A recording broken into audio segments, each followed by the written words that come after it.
Hey there, welcome to your moment of peace.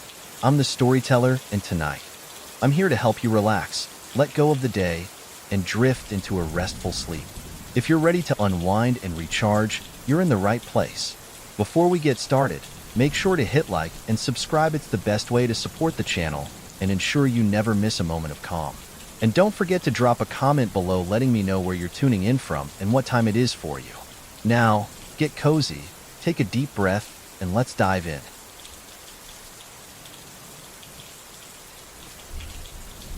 Jessica gripped the steering wheel tightly as the winding road carried her deeper into the forest. The towering pines cast long shadows over her car, their tops barely visible in the fading light. She had always loved the idea of solitude, a chance to escape from the relentless demands of city life, and this secluded rental seemed like the perfect sanctuary. Nestled miles away from civilization, the house promised peace, quiet, and a chance to breathe. As she rounded the final bend, the house came into view. It stood alone in a clearing, its dark wooden exterior blending almost seamlessly with the surrounding trees. The structure looked older than she'd imagined, its weathered boards and slightly slanted roof giving it a peculiar charm. A single porch light flickered in the encroaching dusk, casting faint golden halos over the uneven steps leading to the front door. Jessica stepped out of the car, her boots crunching against the gravel driveway. The air here was crisp, tinged with the earthy scent of moss and decaying leaves. She felt the tension in her shoulders ease slightly. This was why she had come here, to escape the suffocating noise of the city, the endless deadlines, the constant pull of her phone. Out here, there was nothing but silence. As she unlocked the front door and stepped inside, a faint creak echoed through the house. The interior was sparse but comfortable. A faded couch sat near a stone fireplace, and a small kitchen was tucked into the corner. The wooden floorboards groaned under her feet as she explored, her footsteps the only sound in the empty house. Jessica paused in front of the large window in the living room. Outside, the forest loomed, dark and impenetrable. The sun was nearly gone now, the last streaks of orange and purple disappearing behind the trees. She shivered slightly, not from the cold, but from the unsettling vastness of the wilderness. It felt as though the forest were alive, its branches whispering secrets she couldn't understand. She shook off the thought and turned her attention to unpacking. Setting her bag on the couch, she pulled out a book, a blanket, and her laptop essentials for her retreat. As she moved about the house, she noticed little quirks. A faint stain on the kitchen counter, a peculiar smell coming from one of the back rooms, and a slight chill in the air despite the heater being on. That night, Jessica lit a fire in the fireplace and curled up on the couch with her book. The flames cast dancing shadows on the walls, and the crackling of the wood was oddly comforting.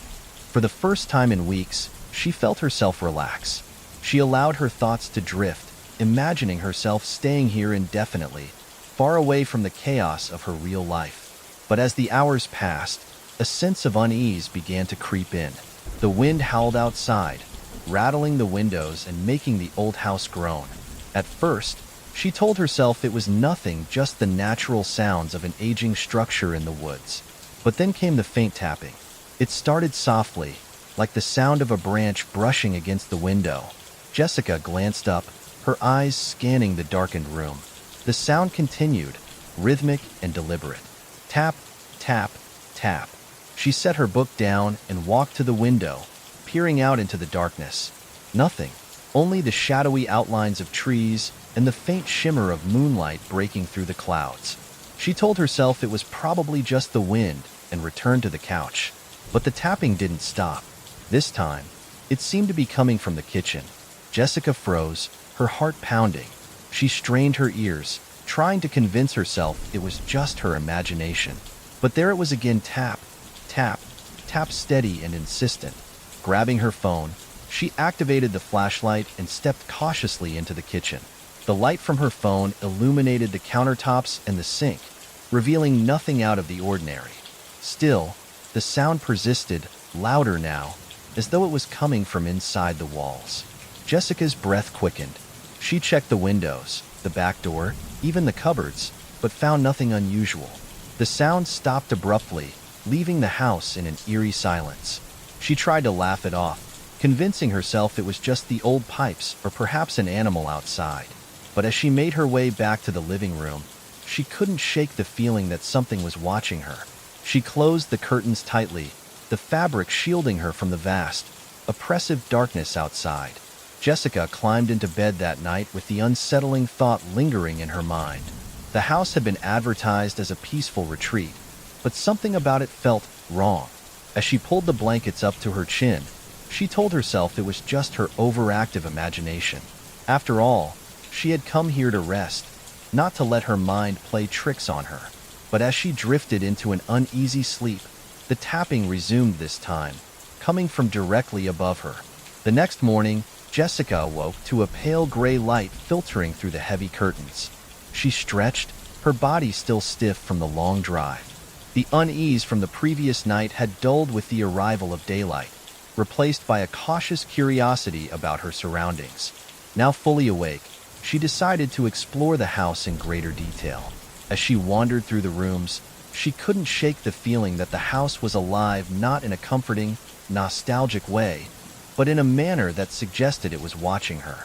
The main room was dominated by the fireplace she had admired the night before. In the soft morning light, she noticed how the stones that framed the hearth were unevenly set, as though they had been hastily assembled decades ago. The mantel above was layered with a fine coating of dust, its surface cluttered with strange knickknacks, a rusted key, a broken clock, and a glass jar filled with what looked like tiny bones. Jessica shivered and moved on. The wooden floorboards creaked under her feet with every step, their dark, polished surface marred by faint stains.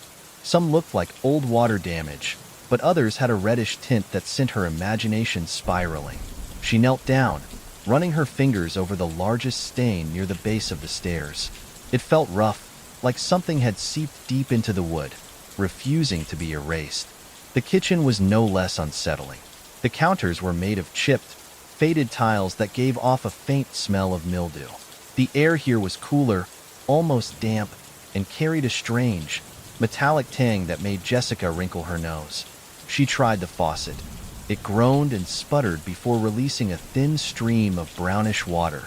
Frowning, she quickly turned it off and made a mental note to only drink from the bottled water she had brought. As she moved toward the back of the house, she noticed the light grew dimmer. The windows here were smaller, their glass panes clouded with years of grime.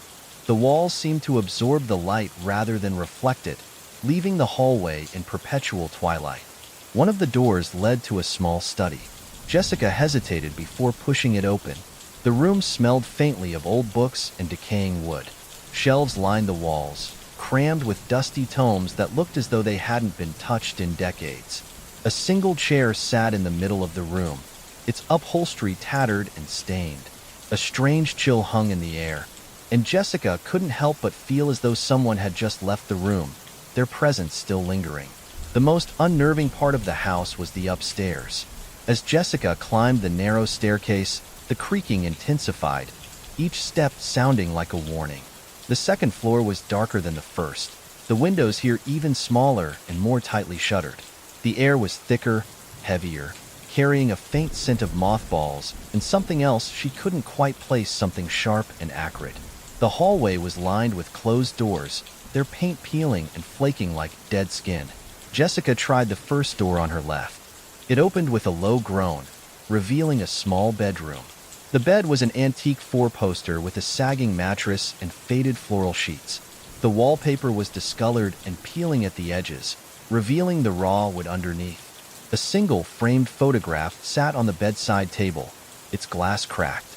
She leaned in to examine it, but the image was too faded to make out any details. In the corner of the room stood an armoire. It was tall and imposing, its dark wood covered in intricate carvings. Something about it made her uneasy. She stepped closer, noting how the carvings seemed to twist and writhe in the dim light. When she opened the doors, the faint smell of cedar greeted her, but the interior was empty save for a single coat hanger swinging gently on its rod. She quickly shut the doors and backed out of the room. The next door led to a bathroom, its fixtures rusted and outdated. The mirror above the sink was warped and cloudy, distorting her reflection into something almost unrecognizable. A faint drip echoed from the bathtub faucet, the sound irregular and maddening. The final door at the end of the hall was locked. Jessica jiggled the handle, frowning as it refused to budge. She pressed her ear to the wood, her heart quickening as she thought she heard something, a faint rustling, like the movement of fabric. She stepped back, shaking her head. It was probably just her imagination. Returning downstairs, Jessica tried to shake off the unease that had settled over her. The house was old, she told herself. Old houses creaked, they smelled, and they carried the scars of time. But as she settled back onto the couch, she couldn't ignore the feeling that this house wasn't just old, it was hiding something. The fire in the hearth had gone cold, but she didn't feel like lighting it again. The shadows in the room seemed to stretch and deepen, pooling in the corners like spilled ink. Jessica glanced at the window, but the curtains were still drawn tightly shut. Outside, the forest was silent, the trees standing sentinel against the gray sky. She rubbed her arms, trying to banish the chill that had settled into her bones. But no matter how hard she tried to rationalize it, she couldn't escape the feeling that the house was more than just a structure. It felt alive, its walls pulsing with a quiet, watchful energy. And whatever was in the locked room upstairs, it wasn't something she wanted to meet. The house seemed to come alive at night. Jessica lay in bed, staring at the cracked ceiling, her breathing shallow as she tried to ignore the oppressive silence around her. The faint tapping from the night before had ceased, but the quiet wasn't comforting. It felt loaded, expectant, as though the house were holding its breath. She pulled the blanket tighter around her, listening intently. The old clock in the hallway ticked irregularly, each uneven tock a reminder of how isolated she was. Outside, the wind howled, bending the trees and rattling the window panes. But there was something else, a sound so faint it barely registered, like a soft murmuring just beyond the edge of hearing. Jessica sat up, straining her ears. It was coming from the walls.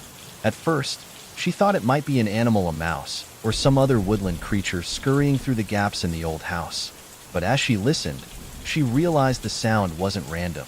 It was rhythmic, deliberate, like a voice whispering just beneath the surface. She couldn't make out the words, but the tone was unmistakable, low, hushed, and almost urgent. Her skin prickled as the whispers grew louder. She slid out of bed, her bare feet touching the cold wooden floor. Grabbing her phone, she switched on the flashlight and cautiously approached the nearest wall. The light illuminated the peeling wallpaper, revealing deep cracks in the plaster underneath. The whispers paused, then resumed, slightly louder this time.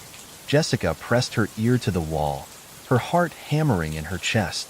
The voice was clearer now, though it still seemed muffled, as though it were coming from the other side of the wall or from deep within it. She held her breath, focusing on the sound, and then she heard it. Her name, Jessica. The word was faint but unmistakable, the syllables drawn out in a slow, deliberate whisper. Her stomach dropped, and she stumbled back, nearly tripping over the edge of the rug. The flashlight trembled in her hand as she swept the beam across the room, half expecting to see someone standing there. But she was alone. The voice came again, this time from the opposite side of the room. Jessica. Her throat tightened as fear took hold. It wasn't possible. No one else was here. She had checked the house thoroughly when she arrived. And yet, the whispers persisted, moving from wall to wall, as though the house itself were speaking to her. "Who's there?" she called out, her voice shaking. The sound echoed in the empty room, but there was no response, only the whispers, growing more insistent. She could hear her name repeated over and over, the voices overlapping, some fast and frantic, others slow and deliberate. Jessica's rational mind fought to take control. It had to be a trick of the wind, she told herself, or some flaw in the old structure amplifying outside sounds. But deep down, she knew the truth. These whispers weren't natural, they weren't random, and they weren't coming from outside. The walls seemed to pulse with energy, the whispers growing louder and more chaotic. Jessica pressed her hands over her ears, but the voices seeped through, relentless and inescapable. She backed toward the door, her movements clumsy as panic set in. The whispers seemed to follow her, weaving around her like an invisible presence. Her name echoed again, louder this time, as though someone were standing right behind her. Jessica! She spun around, the flashlight beam darting wildly. For a moment, she thought she saw something, a shadow flitting across the corner of the room. But when she turned to face it, there was nothing there. The whispers stopped abruptly, leaving the room in an eerie silence. Jessica's breath came in ragged gasps as she stood frozen, every muscle in her body tense. The house felt impossibly still, as though it were holding its breath once more. And then, from the direction of the locked room upstairs, came a single, deliberate knock. Jessica's blood ran cold. She stared at the ceiling, her mind racing. She wanted to leave, to grab her keys and run. But the thought of stepping outside into the vast, dark forest was just as terrifying as staying in the house. Her legs felt rooted to the floor, her body paralyzed by indecision. The knock came again, louder this time. It was followed by a faint scraping sound, like nails dragging across wood. Jessica's flashlight flickered, the beam dimming momentarily before flaring back to life. She forced herself to move, inching toward the staircase. She didn't know what she planned to do. She wasn't even sure she wanted to know what was behind that door, but she couldn't ignore it. Her foot touched the first step, and the whispers began again, louder and more frenzied. They seemed to come from all around her now, surrounding her, filling the air with a cacophony of voices. She clutched the banister, her knuckles white as she climbed the stairs, each step creaking beneath her weight. When she reached the top, the hallway was cloaked in darkness. The air was colder here, almost freezing, and the faint smell of decay wafted toward her. The door at the end of the hall loomed ahead, its surface scratched and weathered.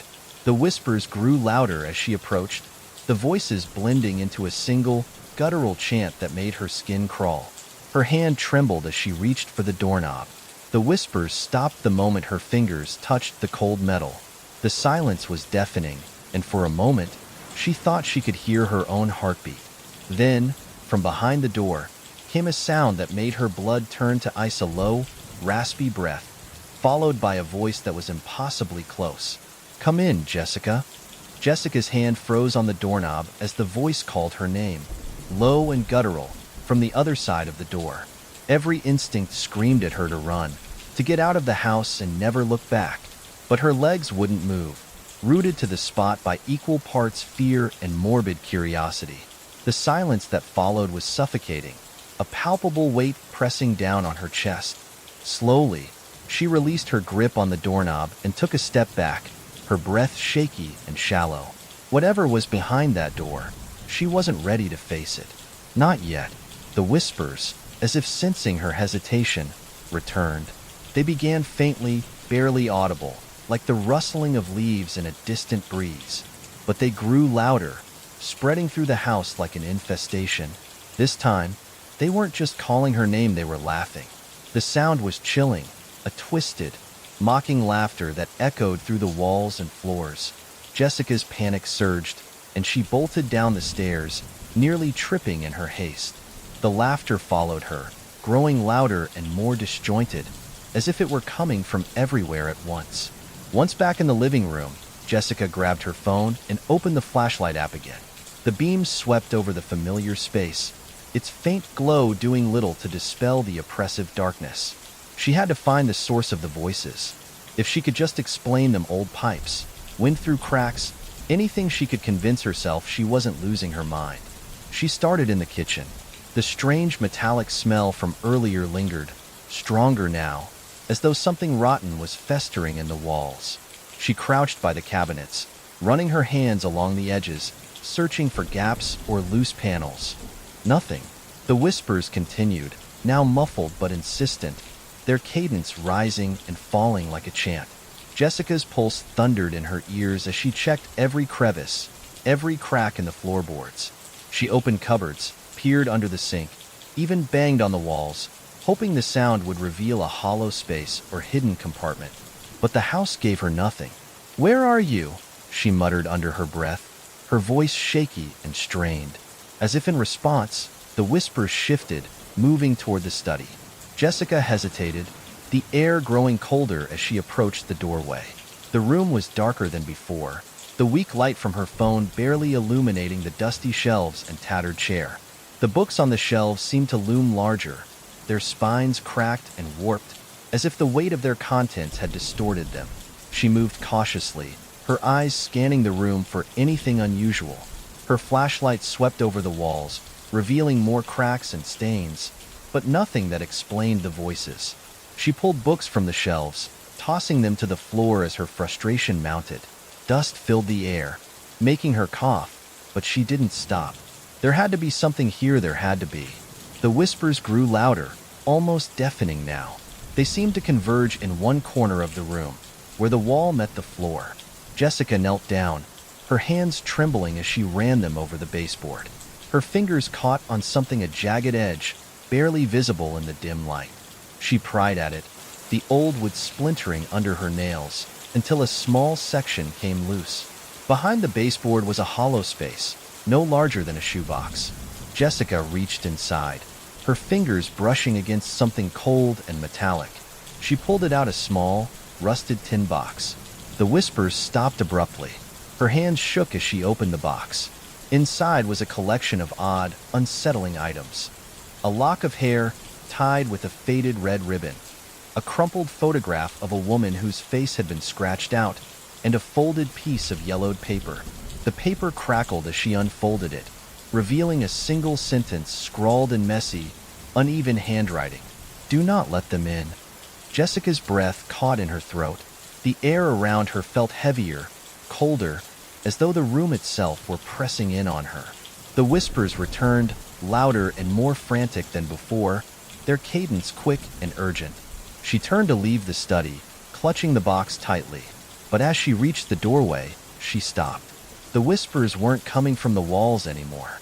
They were coming from upstairs. "Jessica?" The voice was louder now, unmistakable in its clarity. It wasn't just calling her name, it was beckoning her, drawing her toward the locked room. Her legs moved before her mind could protest, carrying her back to the staircase. The air grew colder with every step, her breath visible in faint white clouds. The door at the end of the hallway stood as she'd left it, closed and unyielding. But now, something was different. The scratches on its surface seemed deeper, fresher, as though something had clawed at it from the inside. "Why?" Jessica whispered, her voice trembling. "Why me?" The answer came not in words, but in the rising intensity of the whispers. They surged through the house like a tidal wave, filling her ears, her mind, her very soul. She clutched her head, trying to block them out, but it was no use. The voices were inside her now, and they wouldn't stop until she opened the door. Jessica reached for the doorknob, her hand trembling as it closed around the cold metal. Whatever was behind this door held the answers she sought, but some part of her knew that once she opened it, there would be no turning back. Jessica sat in the living room, the tin box and its unsettling contents splayed out on the coffee table in front of her. The lock of hair, the scratched-out photograph, and the ominous note felt like pieces of a puzzle she was too afraid to assemble. The whispers had stopped, but the house was far from quiet. Every creak of the floorboards, every groan of the walls felt deliberate, as though the house itself was alive and aware of her presence. She rubbed her temples, trying to think clearly. Leaving seemed like the obvious choice, but every time she glanced toward the front door, she felt an invisible force holding her back. The idea of stepping outside into the dark, dense forest was just as terrifying as staying. She was trapped, not by locks or barriers, but by a creeping, paralyzing fear that had taken root in her mind. It started subtly at first, the faint sensation of being watched. Jessica caught herself glancing over her shoulder repeatedly, convinced she'd see someone standing in the doorway or peering through the windows. But every time she looked, there was nothing there, just the empty room and the oppressive shadows that seemed to grow darker by the minute. As the evening wore on, the strange occurrences escalated. The first was the clock in the hallway. Jessica hadn't paid much attention to it before, but now it chimed, its eerie, discordant melody filling the house. She glanced at her phone. It was 7:43 p.m. The clock, however, insisted it was midnight. She approached it cautiously, her breath catching as the pendulum swung erratically, speeding up and slowing down as though moved by an unseen hand. The chimes continued, ringing out 12 times before falling silent. Jessica reached out to touch the clock, but the moment her fingers grazed its surface, the pendulum stopped completely. Her phone vibrated in her pocket, startling her. She fumbled to unlock it, her heart pounding as she read the notification. No signal. Frustrated, she returned to the living room, only to find the tin box she'd left on the coffee table was now on the floor, its contents scattered. She froze, her eyes darting around the room. She was certain she hadn't touched it since setting it down. "Hello," she called out, her voice trembling. The word hung in the air, unanswered. She bent to pick up the photograph, which now lay face down on the floor. When she turned it over, her stomach dropped. The scratches that had obscured the woman's face were deeper now, almost violent, cutting through the paper in jagged, angry lines. But what caught Jessica's attention most was the faint outline of a shadow behind the woman in the picture, something she hadn't noticed before. It stood tall and indistinct, its form barely discernible against the faded background. Jessica placed the photo back in the box and slammed the lid shut, her hands trembling. She told herself it was nothing, that she was imagining things. But the growing sense of unease gnawed at her, making it impossible to think rationally. The lights flickered.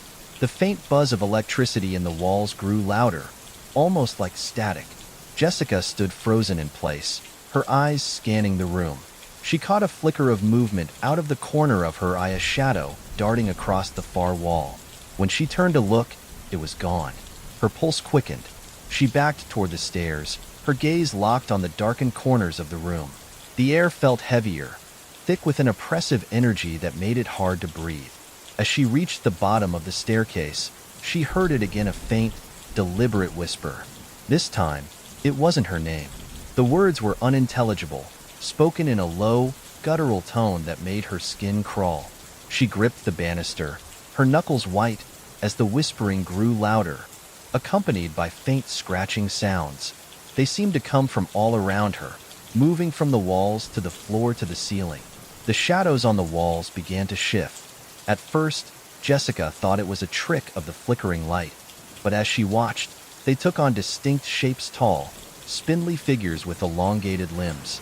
They moved slowly at first, their forms rippling like ink spilled in water. But as the scratching grew louder, the shadows grew more defined, more solid. Jessica stumbled backward, her breath coming in short, panicked gasps. She wanted to scream, but the sound caught in her throat. The shadows didn't move toward her. Instead, they loomed, watching her with a malevolent stillness that was somehow worse than if they had attacked. She turned and bolted up the stairs, her feet pounding against the creaking wood. The whispers and scratching followed her, chasing her up the narrow staircase and into the hallway. She slammed the door to her bedroom shut and pressed her back against it, her chest heaving as she tried to catch her breath. The room was silent now, but Jessica knew better than to trust the stillness. She glanced toward the window.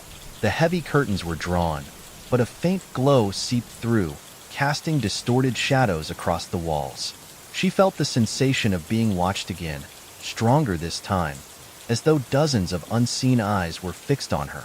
Her phone buzzed again, the sudden vibration making her jump. She snatched it from her pocket, desperate for some connection to the outside world. The screen lit up with a single notification, unknown caller. Jessica hesitated. Her thumb hovered over the screen, her heart pounding in her chest. Finally, she swiped to answer, pressing the phone to her ear. "Hello," she whispered, her voice barely audible. For a moment, there was nothing but static. Then, faint and distant, she heard the voice again. "Come back downstairs, Jessica." The call ended abruptly, leaving her in stunned silence. Her grip on the phone tightened as her mind raced. She glanced toward the door, half expecting it to fly open, but nothing happened. Instead, the whispers returned, louder and more insistent than ever, accompanied by the unmistakable sound of footsteps on the stairs. Jessica sat motionless on the edge of the bed, her back pressed against the wall, her ears straining to catch the faintest sound. The whispers had followed her to the bedroom, a relentless symphony of unintelligible murmurs that now seemed to rise and fall in a grotesque rhythm. Her chest tightened as the realization began to dawn on her the voices weren't coming from the walls alone. They were everywhere. The lamp on the bedside table flickered erratically, the bulb casting jittery shadows across the room. Jessica's gaze locked onto it, her breath catching as she heard a faint, crackling whisper emanating from the base of the lamp. The sound was muffled, distorted, like a voice carried over a bad radio frequency. "No," she murmured, shaking her head as she backed away from the table. Her hands clutched the blanket draped over the bed, twisting it as she tried to steady her racing thoughts. This couldn't be real. It had to be a trick of her imagination, fueled by fear and exhaustion. But as she turned her head, her eyes fell on the dresser across the room, and her blood ran cold. The dresser's top drawer was slightly ajar, and from within came a low, guttural whisper.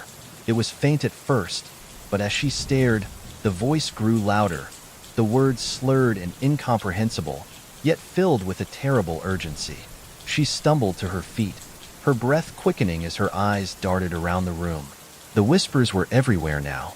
The chair in the corner creaked as though someone had just shifted their weight in it, followed by a raspy murmur. The wardrobe by the door seemed to hum with a faint vibration, its hinges emitting a low, metallic groan that twisted into a voice. Jessica pressed her hands over her ears, desperate to block out the cacophony. But it didn't help. The voices seeped into her mind, bypassing her senses entirely. They overlapped, growing louder and more frenzied. A chorus of incomprehensible words and guttural sounds that filled every inch of the room. She turned to the bedside table, where the tin box sat. Its lid rattled as though something inside were trying to escape. A faint voice emanated from it now, distinct from the others. Unlike the chaotic murmurs surrounding her, this voice was clear, deliberate, and it was calling her name. "Jessica!" Her body trembled as she approached the box, her hand hesitating over the lid. Every instinct screamed at her to leave it alone, but she couldn't ignore it. If she was ever going to understand what was happening, she had to confront it. With a deep breath, she flung the lid open. The contents were unchanged: the lock of hair, the photograph, and the note. But as she stared down at them, the voice grew louder, almost deafening. It wasn't just calling her name anymore. It was pleading, "Help us, Jessica. Let us in." The words sent a jolt of terror through her, but before she could react, the photograph suddenly burst into flames. She yelped, dropping the box as the fire consumed the paper in an instant, leaving behind nothing but ash. The lock of hair twisted and curled, the ribbon snapping as though something invisible had yanked it away. The whispers around her surged in response, their tones growing sharper, angrier. The lamp on the bedside table shattered, plunging the room into near darkness. Jessica stumbled back, the dim glow from the hallway her only source of light. The shadows in the room seemed to shift and writhe, their movements erratic and unnatural. The whispers now came not just from the objects, but from the air itself, surrounding her like a suffocating fog. The wardrobe door creaked open, revealing nothing but blackness within. Yet from that void came a voice unlike any she'd heard before, deep, resonant, and filled with an undeniable malice. "You shouldn't have come here." Jessica's legs buckled, and she collapsed to the floor, her hands gripping her head as the voices reached a fever pitch. The room felt alive, every object vibrating with a malevolent energy. The chair in the corner toppled over with a loud crash, its wooden frame splintering as it hit the ground. The dresser drawers flew open, slamming shut repeatedly as though controlled by unseen hands. The whispers turned to screams. "Jessica! Run! Stay! Help us! Leave!" The voices overlapped, their tones conflicting, some desperate, others angry, and still others filled with a bone-chilling glee. Jessica crawled toward the door, her breath coming in short, ragged gasps. The air was thick, oppressive, as though the house itself were trying to crush her. She reached for the doorknob, but as her fingers brushed the cold metal, it twisted on its own, yanking the door open. The hallway was darker than before, the shadows deeper, more solid. Jessica hesitated, her heart pounding as she peered into the void. She could still hear the voices behind her, but now they seemed to be calling her toward the locked room at the end of the hall. The door was open. Her blood turned to ice. She had never unlocked it, never even touched it after that first night. But now it stood ajar, a faint light spilling out into the hallway. The light was strange, pale, and flickering, like moonlight distorted by water. And from within came the strongest voice of all, deep and commanding, cutting through the cacophony with chilling clarity. "Come to me." Jessica froze, her body trembling as the voice pulled at her, beckoning her forward. She didn't want to go. Every fiber of her being screamed to run, to leave the house and never look back. But her feet moved of their own accord, carrying her down the hall toward the open door. As she stepped closer, the whispers faded, replaced by a deep, oppressive silence. The light from the room grew brighter, and for a brief moment, Jessica thought she saw something moving within a dark shape, tall and indistinct, waiting for her. Her breath hitched as she reached the doorway. Whatever was inside, whatever had been calling to her all this time, was no longer whispering. It was watching. Jessica didn't remember running. One moment, she had been standing in the doorway of the room at the end of the hall, her body frozen as that terrible light flickered and twisted before her.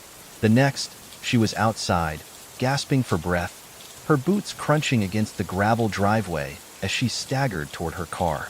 The forest was silent. No wind, no rustling leaves, just a suffocating stillness that seemed to watch her, as though the trees themselves were waiting for something. She fumbled with her keys, her trembling hands struggling to fit the key into the car door. When she finally managed it, she threw herself inside, slamming the door shut and locking it in one frantic motion. The car's interior felt stifling, the air thick and heavy. Jessica jammed the key into the ignition, her heart pounding as the engine sputtered to life. The headlights pierced the darkness, illuminating the narrow dirt road ahead. She didn't look back at the house. She couldn't. Even the thought of turning her head made her stomach churn with dread. As the car lurched forward, gravel spraying beneath the tires, Jessica kept her eyes fixed on the road. Her knuckles were white as she gripped the steering wheel, her mind racing. She didn't know what she had seen in that room, or if she had seen anything at all. The light, the shadow, the voices, it all blurred together in a haze of fear and confusion. But the whispers hadn't stopped. They were faint now, buried beneath the hum of the engine and the crunch of gravel under the tires, but they were still there. Her name, repeated over and over, woven into a soft, insistent murmur that seemed to come from nowhere and everywhere at once. "Jessica, Jessica."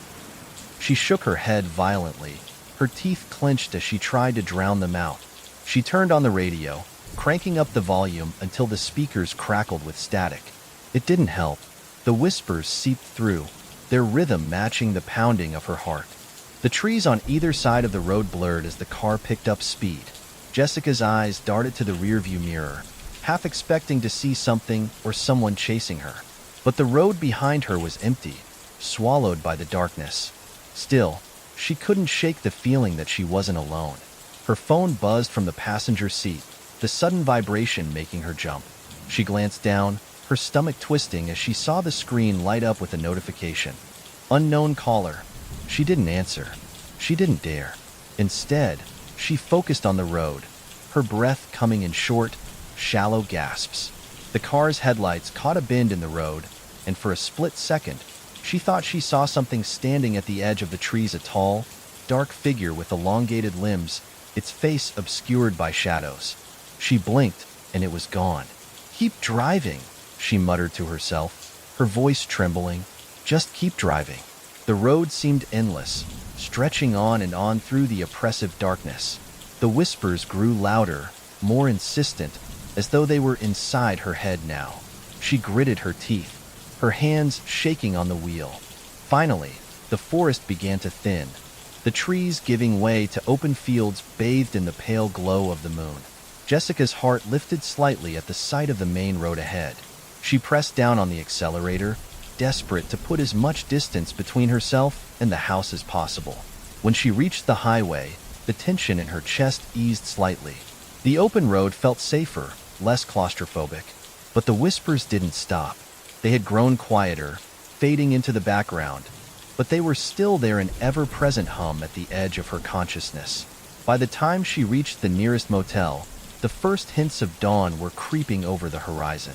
Jessica parked in the lot and sat in the car for a long moment, her hands still gripping the wheel. She felt like a part of her had been left behind in that house, tethered to its shadows and whispers. The motel room was sparse but clean, the bright fluorescent lights a stark contrast to the suffocating darkness of the house. Jessica collapsed onto the bed, exhaustion washing over her in waves. But even here, in this safe, sterile room, she couldn't escape the whispers. They lingered in the corners of her mind, faint and teasing, like a distant memory that refused to fade. She pulled the blanket over her head, her body trembling as she tried to block them out. But no matter how tightly she squeezed her eyes shut, no matter how loudly she hummed to drown out the sound, the whispers remained. Jessica, Jessica. They weren't coming from the house anymore. They weren't in the walls or the furniture. They were inside her now, a part of her, as though the house had marked her in some irrevocable way. As the first rays of sunlight broke through the motel curtains, Jessica stared at the ceiling, her eyes hollow and unblinking. She had escaped the house. She was safe now. At least, that's what she tried to tell herself. But deep down, she knew the truth. The whispers would never leave her.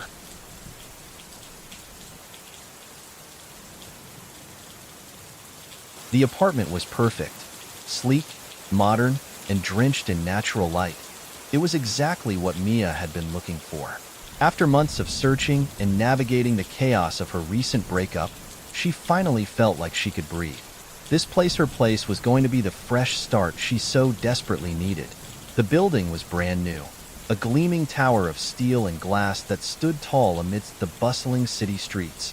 Its minimalist architecture spoke of luxury and simplicity, and the lobby alone was enough to convince Mia she'd made the right choice. Polished marble floors, an attentive concierge, and even a small coffee bar by the elevators made it feel more like a high-end hotel than an apartment building. Her unit was on the 12th floor, high enough to offer a sense of privacy while still providing a breathtaking view of the city. As the elevator doors slid open, Mia stepped into her new home with a smile. The living room was spacious, with floor-to-ceiling windows that bathed the space in warm sunlight. The open-plan kitchen featured glossy black countertops and state-of-the-art appliances she couldn't wait to try out. A sliding door led to a modest but cozy bedroom, complete with a walk-in closet and an ensuite bathroom that sparkled with pristine white tiles. After weeks of living out of suitcases, Mia reveled in the idea of finally unpacking and settling in. She spent the first day arranging her furniture and decorating the space. A few houseplants here, a vibrant rug, their small touches to make the apartment feel like hers. By evening, she was lounging on her new couch with a glass of wine in hand, the glow of the city lights twinkling beyond the window. For the first time in months, she felt content. "This is it," Mia whispered to herself, smiling as she took another sip. A fresh start. The first night passed without incident. She slept soundly, lulled by the distant hum of the city below. The mattress was firm but comfortable, and the blackout curtains she'd hung earlier that day kept the room perfectly dark. She awoke the next morning feeling refreshed, ready to tackle her new life. The days that followed were a blur of activity. Mia fell into a routine of working from home during the day and exploring the neighborhood in the evenings. The area was lively but not chaotic, with trendy cafes, boutique shops, and a park just a short walk away. The neighbors she encountered in the hallways were friendly, if a little reserved, and the building itself was so quiet she sometimes forgot she wasn't the only one living there. It wasn't until the third night that Mia noticed something unusual. She had just settled into bed, scrolling mindlessly through her phone, when she felt a faint sensation of being watched. She glanced toward the window, half expecting to see a shadow or a flicker of movement outside. But the curtains were drawn tightly shut, and the room was empty.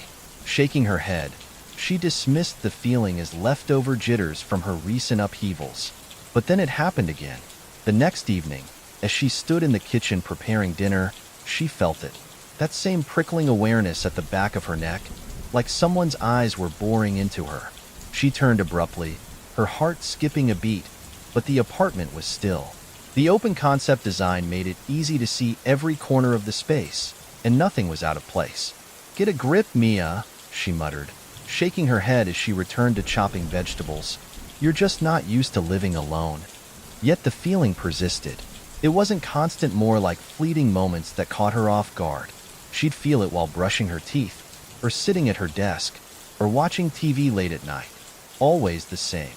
A sudden, inexplicable sense of being watched, followed by the unsettling realization that she was alone. To calm her nerves, Mia began keeping the lights on in every room, even when she wasn't using them. She double-checked the locks on the front door each night before bed and made sure the balcony door was securely bolted. Still, she couldn't shake the gnawing unease that crept over her in the quiet moments. On the fifth night, as she lay in bed scrolling through her phone, the feeling returned. But this time, it was stronger, more deliberate. She froze, her thumb hovering over the screen as her breath caught in her throat. Slowly, she turned her head toward the window. The curtains were drawn, just as they had been every night before. But in the faint glow of her bedside lamp, she could swear she saw the fabric move just a tiny, almost imperceptible twitch, as though someone had brushed against it from the other side. Mia's chest tightened, her heartbeat thundering in her ears. She sat up slowly, her eyes locked on the curtains. They were still now, perfectly still, the soft fabric hanging undisturbed. She told herself it was nothing, just a trick of the light, or perhaps the air conditioning. But as she lay back down, pulling the blanket up to her chin, she couldn't help but wonder. For the first time, her modern, perfect apartment didn't feel so safe. The unease lingered, growing stronger with each passing day. By the time the sun set on her sixth night in the apartment, Mia was on edge. She told herself it was just the adjustment of living alone, the strange silence, the newness of the space, but deep down, she knew it was something more, something she couldn't quite name.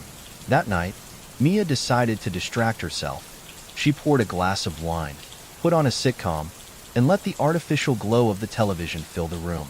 The apartment, with its sleek lines and soft lighting, felt almost cozy again. For a while, she even forgot about the whispers of paranoia that had been gnawing at her. As the night wore on, she began to relax. The city beyond her floor-to-ceiling windows shimmered with life, the lights of distant skyscrapers twinkling against the inky sky. She glanced at the time, nearly midnight. Stifling a yawn, she turned off the television, the sudden silence pressing in around her. Mia moved to the window, her fingers brushing the edge of the curtain. She hesitated for a moment before drawing it closed, shutting out the vast, sprawling darkness of the city. The apartment felt smaller now, enclosed, but at least she couldn't see out and nothing could see in. With a final glance around the living room, Mia switched off the lights and headed toward her bedroom. The glow from her phone illuminated the hallway as she walked, casting faint, flickering shadows on the walls. Once in bed, she pulled the covers over herself, scrolling mindlessly through social media in a futile attempt to lull herself to sleep. That's when it happened. Out of the corner of her eye, she saw it. A flicker of movement in the reflection of her phone screen. Her heart skipped a beat. She froze, her breath catching in her throat as she slowly turned her head toward the window. The curtains were still drawn. For a moment, Mia thought she had imagined it. She exhaled shakily, shaking her head at her own paranoia. Then the shadow moved again. It was faint, barely visible in the dim room, but unmistakably there, pressed against the fabric of the curtain, its form distorted and hazy. At first, she thought it might be the light from the street outside casting an odd reflection. But the longer she watched, the more wrong it felt. The shadow wasn't just moving, it was moving wrong. Mia sat up, her body tense as she watched the shape shift subtly, almost imperceptibly, behind the curtain. Her fingers fumbled for the bedside lamp, and when she switched it on, the room was bathed in warm light. The shadow vanished instantly, as though it had never been there. She stood cautiously, her heart pounding as she approached the window. Her reflection stared back at her in the glass, pale and wide-eyed. She reached for the curtain, hesitating as her hand hovered over the fabric. Her pulse thundered in her ears. Finally, with a deep breath, she yanked the curtain aside. The view was exactly as it should have been. The city stretched out before her, a sea of lights twinkling against the dark sky. No shadow, no movement, just the faint hum of the urban landscape far below.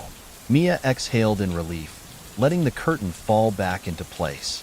She told herself it had been a trick of the light or her tired mind playing games with her. She needed sleep, that was all. But as she turned away from the window, her blood ran cold. In the faint reflection of the glass, she saw it again. The shadow. It stood perfectly still, just behind her, its form dark and undefined. But the most chilling part wasn't its presence, it was its behavior. As Mia stared in horror, she realized it wasn't copying her movements. While she stood frozen, the shadow's head tilted slowly to the side, as though studying her. Mia whipped around, her breath coming in short, panicked gasps. The room was empty. She turned back to the window, her eyes scanning the reflection. The shadow was gone. Trembling, she backed away from the window and into the hallway, her mind racing. She double-checked the locks on the front door, making sure they were secure. She even opened the closet and bathroom doors, flicking on the lights and peering inside. Nothing. The apartment was empty, but the unease didn't leave her. She returned to her bedroom, leaving the lights on this time, and climbed back into bed. Her eyes flicked to the window every few seconds, her pulse refusing to slow. She tried to convince herself it had been a trick of her mind, an illusion created by the dim light and her growing anxiety. But deep down, she knew better. As she lay in bed, her body stiff and her eyes locked on the curtains, the thought crept into her mind unbidden. The shadow wasn't just in the reflection. It had been watching her all along. The next morning, Mia awoke feeling groggy and unrest. The memory of the shadow haunted her, but the sunlight streaming through the curtains offered some comfort. She told herself it had all been a bad dream, a product of stress and exhaustion. But the unease lingered, like a splinter she couldn't remove. As she went about her day, she noticed something odd. A faint smell hung in the air, barely noticeable at first, but unmistakably there. It was sharp and sour, like spoiled milk left out too long. At first, Mia thought it might be something in the trash, or perhaps the drain in the kitchen. She spent the afternoon cleaning, scrubbing every surface until the apartment gleamed. But the smell didn't go away.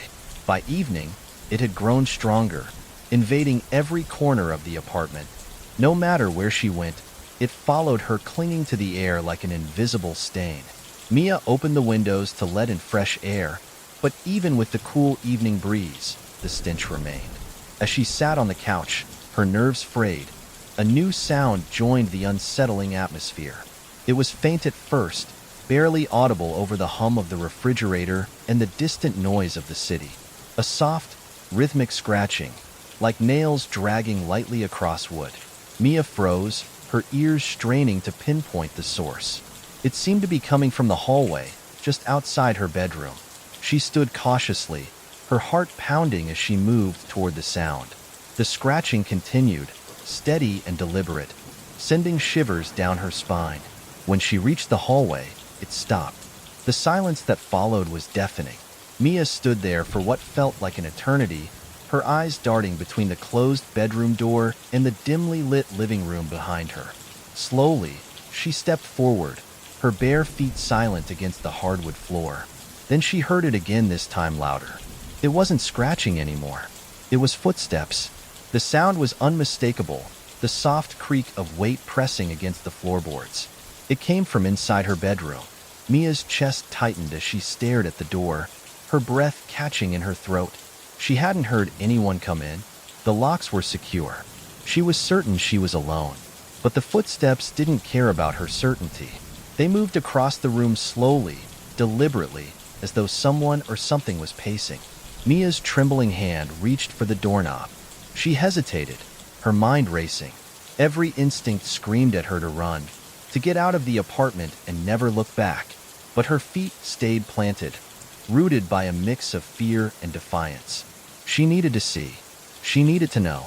With a deep breath, she twisted the knob and pushed the door open. The bedroom was empty. The bed was neatly made, the curtains drawn, and the soft glow of the bedside lamp cast a warm light over the space. Nothing was out of place. The air was still and silent, except for the faint hum of the heater. Mia exhaled shakily, trying to calm her pounding heart. She stepped into the room, her eyes scanning every corner for anything unusual.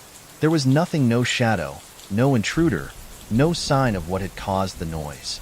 And yet, the smell was stronger here. It hung heavy in the air, sour and oppressive, making her stomach churn. Mia covered her nose with her hand, her eyes watering as she searched for the source. She checked under the bed, inside the closet, even behind the curtains, but there was nothing there. As she stood in the center of the room, the scratching started again. This time, it was coming from the walls. Mia froze, her ears straining as the sound moved around her, circling the room like an invisible predator.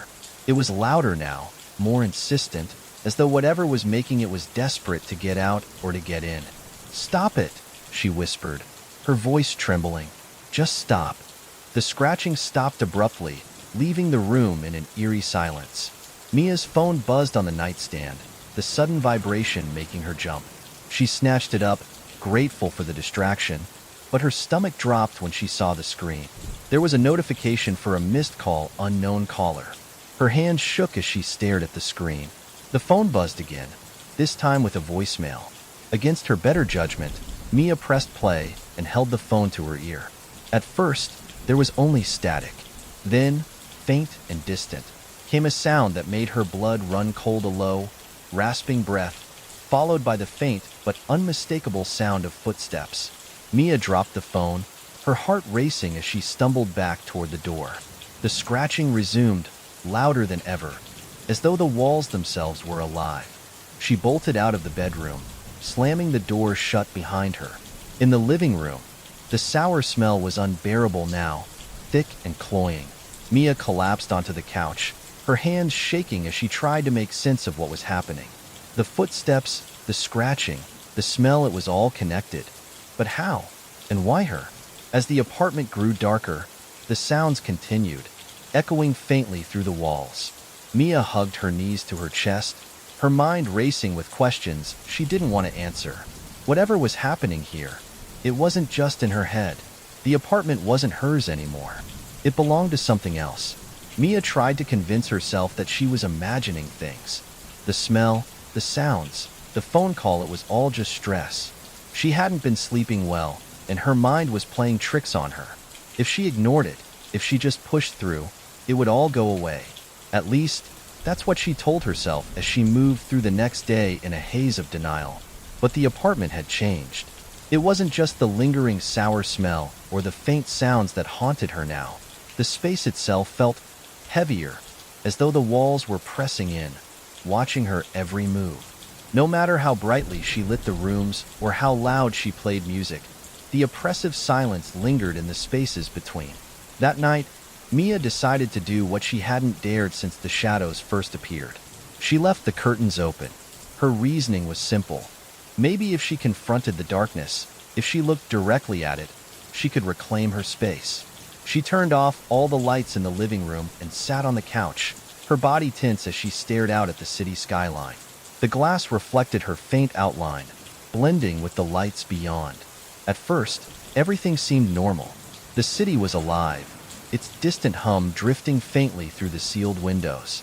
Cars moved like tiny fireflies far below, their headlights weaving through the streets. Mia's reflection stared back at her, wide-eyed and pale, but otherwise unremarkable. Then she saw it. The shadow. It was faint at first, barely more than a smudge against the glass. Mia's breath hitched, her heart pounding as she squinted to make out its shape. It wasn't her reflection, and it wasn't part of the city beyond. It was something else entirely, something inside the apartment.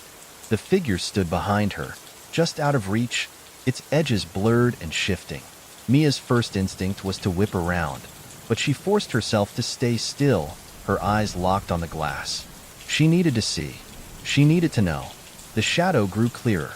It was tall, unnaturally so, its elongated limbs tapering into claw-like hands. Its head was tilted at an unnatural angle, as though it were studying her. But the most chilling detail was its eyes, deep, hollow voids that seemed to absorb the light around them. They were empty and endless, yet somehow alive, pulsing faintly with a malevolent energy. Mia's breathing quickened, her body frozen as the shadow moved. It didn't mimic her this time. Instead, it leaned closer, its distorted form pressing against the glass. The hollow eyes seemed to lock onto hers, and for a moment, she swore she felt it smile, a cruel, twisted expression that chilled her to the bone. She couldn't take it anymore. Mia spun around, her heart hammering in her chest as she searched the room. The lights were off, but the moonlight streaming through the windows cast faint, silvery shadows across the walls. The space was empty. The figure was gone. But when she turned back to the window, it was still there. Mia's stomach twisted as she realized the truth. The shadow wasn't behind her anymore, it was inside the glass. Its form rippled and shifted like smoke trapped beneath the surface, its hollow eyes staring out at her with an intensity that made her feel exposed, vulnerable. It raised one claw-like hand, pressing it against the glass. A faint tapping sound echoed through the room, slow and deliberate, as though it were testing the barrier between them. Mia stumbled back, her breath coming in short, panicked gasps. Her hands fumbled for the light switch, and when she flipped it on, the shadow vanished. The sour smell returned, stronger now, filling her lungs and making her gag. She staggered to the bathroom, splashing cold water on her face as she tried to calm down. Her reflection stared back at her from the mirror, pale and wide-eyed, but alone. She gripped the edges of the sink, her knuckles white. "This isn't real," she whispered, her voice trembling. "It's not real." But as she looked closer, she noticed something she hadn't seen before. The hollow eyes, the same ones she had seen in the shadow, were faintly reflected in the mirror, just over her shoulder. Mia screamed, spinning around, but the bathroom was empty. The mirror, however, remained the same. The faint outline of the shadow lingered, its form rippling and twisting just beneath the surface of the glass. The hollow eyes seemed to follow her, unblinking, as she backed out of the room. The whispers returned that night, louder and more insistent than ever. They weren't just in the walls anymore. They were everywhere: the windows, the mirrors, even the phone lying on her nightstand. As Mia lay in bed, her eyes locked on the curtains she closed in a desperate attempt to block out the darkness, she felt it again. The weight of something watching her. She turned her head slowly, her heart sinking as she saw the faint outline of the shadow standing at the foot of her bed. Its hollow eyes glowed faintly in the dark, and this time, it didn't fade away. Mia didn't sleep that night. How could she, when the shadow stood at the foot of her bed? Its presence was oppressive, suffocating, yet somehow she couldn't bring herself to move. She lay frozen, her body rigid beneath the covers, her eyes locked on its distorted form. The hollow eyes stared back, unblinking, their faint glow flickering like embers in a dying fire. The shadow didn't move, not at first. It simply loomed, an amorphous figure that seemed to pulse with a dark, otherworldly energy. But then, as the minutes dragged into hours, Mia saw it shift. Its elongated limbs twitched, the movements jerky and unnatural, like a marionette with tangled strings. Slowly, it raised one claw-like hand, pointing toward the window. The glass, though covered by thick curtains, emitted a faint vibration, as if something on the other side were struggling to break through. Mia's breath quickened, her chest tightening as the shadow turned its attention to the window. The air in the room grew colder, heavy with the scent of decay and the sharp tang of sourness that had plagued her for days. She could hear the faint sound of the glass creaking, the pressure building with each passing second. "No," she whispered, her voice barely audible. "No, no, no." The shadow didn't acknowledge her. It moved toward the window, its form rippling like smoke caught in a windless room. Mia's eyes widened as she saw the curtains twitch, the faint outline of the window shimmering as though it were alive. The sound of scratching began soft at first, but quickly escalating into a frenzied clawing that set her teeth on edge. The glass cracked. It was a faint, hairline fracture at first, barely noticeable in the dim light. But as the shadow pressed closer, the crack spread, jagged lines snaking across the surface like a spider's web. Mia clutched the blanket tightly, her body trembling as she watched the shadow merge with the glass, its form melding with the reflective surface. Then, with a deafening shatter, the window broke. The sound was like a gunshot, sharp and jarring, echoing through the apartment. Shards of glass rained down onto the floor, glittering like jagged stars in the faint light. Mia screamed, scrambling backward on the bed as the shadow emerged, no longer confined to the glass. It was taller now, more defined. Its limbs stretched unnaturally, its hollow eyes glowing with a terrifying intensity. The sharp edges of its form seemed to flicker and shift, like a figure caught between worlds. It turned its head toward Mia, the motion slow and deliberate, as though savoring her terror. She bolted from the bed, her bare feet slipping on the cold floor as she ran for the door. But the shadow was faster. It surged forward, its elongated arms stretching toward her, the air around it vibrating with a low, guttural hum that made her ears ring. Mia stumbled into the hallway, her heart pounding as she slammed the bedroom door shut behind her. The sound of scratching immediately began on the other side, relentless and desperate, as though the shadow were trying to claw its way through.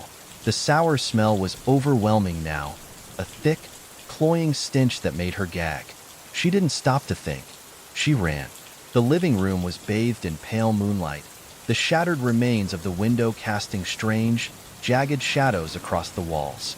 Mia's hands fumbled for her phone, but when she grabbed it, the screen was blank. No matter how many times she pressed the power button, it refused to turn on. Behind her, the scratching stopped. Mia froze, her chest heaving as she turned her head slowly.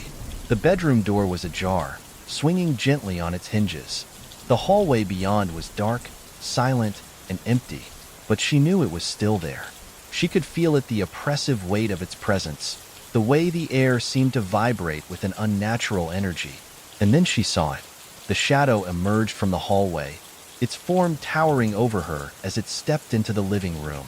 Its hollow eyes burned brighter now, their glow casting faint, eerie reflections on the walls. It moved with purpose, its claw-like hands outstretched as it advanced toward her. Mia backed away, her breath coming in short, panicked gasps. She tripped over the coffee table, crashing to the floor as the shadow loomed over her. The sour smell was unbearable now, choking her as she tried to crawl backward, her hands scraping against the broken glass from the window. "Stay away!" she screamed, her voice cracking. "Leave me alone." The shadow didn't stop. It bent down, its head tilting to one side as it reached for her. Its hollow eyes seemed to swallow the light around them, pulling her into their endless, suffocating darkness. In a final act of desperation, Mia grabbed a shard of glass from the floor and swung it at the shadow. The shard passed through its form harmlessly, like cutting through smoke. The shadow paused, as though amused, before continuing its advance. Mia's vision blurred, her mind racing as the shadow loomed closer. She felt its cold, unnatural presence envelop her, the hollow eyes consuming her every thought. And then, everything went black. When Mia opened her eyes, the apartment was silent. The broken glass was gone, the curtains drawn, and the sour smell had vanished. The only sound was her own ragged breathing as she lay on the floor, staring at the empty space where the shadow had been. She didn't know how long she stayed there, trembling and wide-eyed, too afraid to move. The city outside continued its rhythm, oblivious to the nightmare that had unfolded within her walls. But Mia knew the truth. The shadow wasn't gone. It was still there, lurking in the corners, waiting, and the hollow eyes would never stop watching her. Mia didn't wait to see if the shadow would return. By morning, she had already called the landlord, claimed an unbearable issue with the apartment, and arranged to leave immediately. She didn't care about breaking the lease, losing her deposit, or explaining herself. She just needed to get out. Whatever was in that apartment, she knew she couldn't face it again. Within hours, movers arrived to pack her belongings. Mia hovered nervously by the front door, watching as they carried out boxes and furniture, her eyes darting constantly to the corners of the room.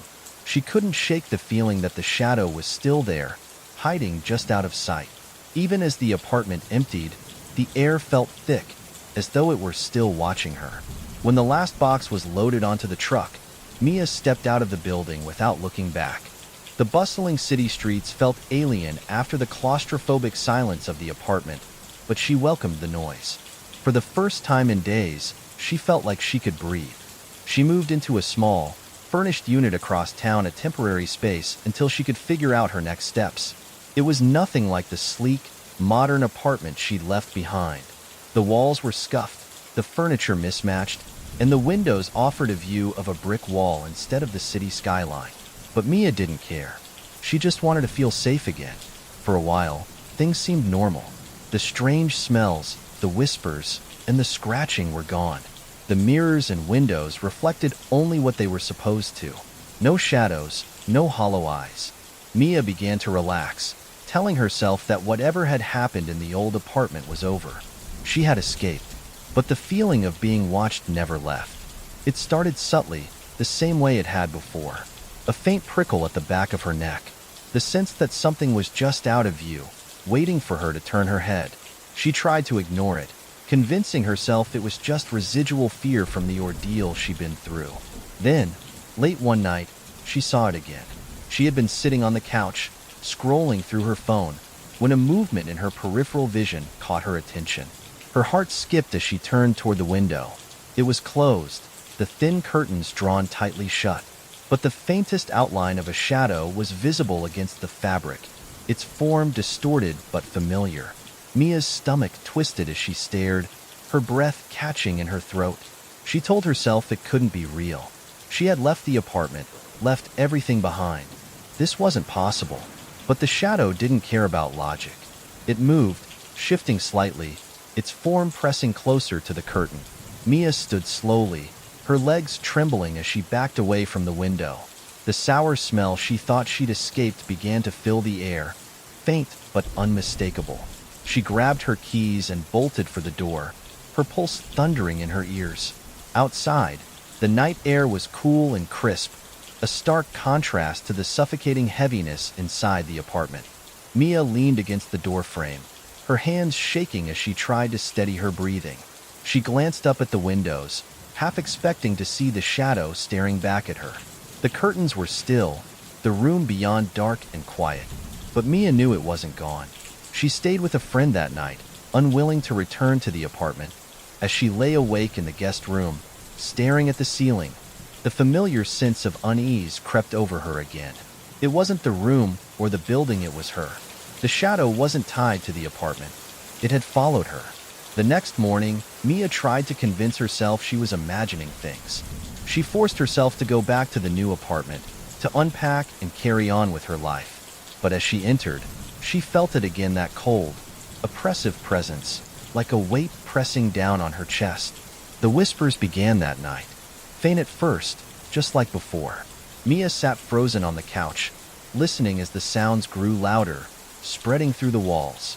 The sour smell returned, stronger now, and with it came the sense of inevitability. She couldn't escape it. No matter where she went, it would always find her. As the weeks passed, Mia learned to live with the shadow, though she never spoke of it to anyone. It stayed in the corners, just out of sight, its hollow eyes watching her every move. Sometimes, she thought she could hear it breathing, a faint, raspy sound that sent shivers down her spine. She moved again, first to a suburban house, then to a tiny studio in a different city.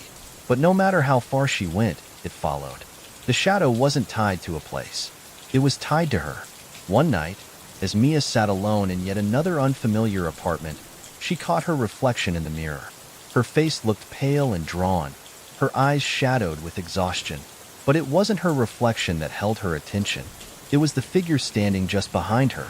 The shadow loomed, its hollow eyes glowing faintly in the dim light. For a moment, Mia thought she saw it smile, a cold, cruel expression that sent a chill through her very soul. She didn't scream this time. She didn't run. Instead, she stared into the hollow eyes and whispered the question she had been too afraid to ask. "What do you want?" The shadow didn't answer. It simply watched, its silent presence speaking louder than words ever could. And in that moment, Mia understood. It didn't want anything. It simply wanted her.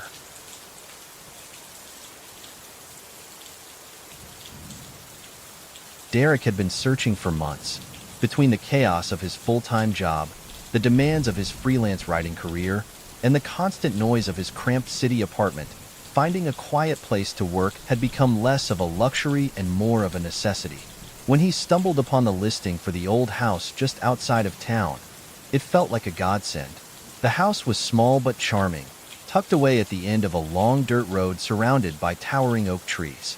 Its weathered exterior and wraparound porch gave it a rustic feel, but the interior had been recently renovated, blending modern comforts with its antique charm. A perfect balance, Derek thought. The ad promised a peaceful, secluded retreat, and as he stepped out of his car and took in the serene surroundings, he couldn't agree more. There was no sound of traffic, no hum of city life, just the gentle rustling of leaves and the distant chirping of birds. It was perfect. The landlord, an elderly woman named Mrs. Fletcher, met him at the front door to hand over the keys. She was kind but brisk, her wrinkled hands clutching the paperwork as she offered him a quick tour of the place. "You'll love it here," she said, her voice carrying a faint tremor. "It's quiet, a perfect spot for someone who needs to concentrate." Derek followed her inside, noting how the wooden floorboards creaked pleasantly underfoot. The house had a cozy layout, a spacious living room with a stone fireplace, a small but functional kitchen, and a large study with built-in bookshelves that stretched to the ceiling. It was in the study that Derek fell in love with the place. The large bay window overlooked the dense woods, and he could already imagine himself sitting at the desk, tapping away at his laptop while the sunlight streamed in.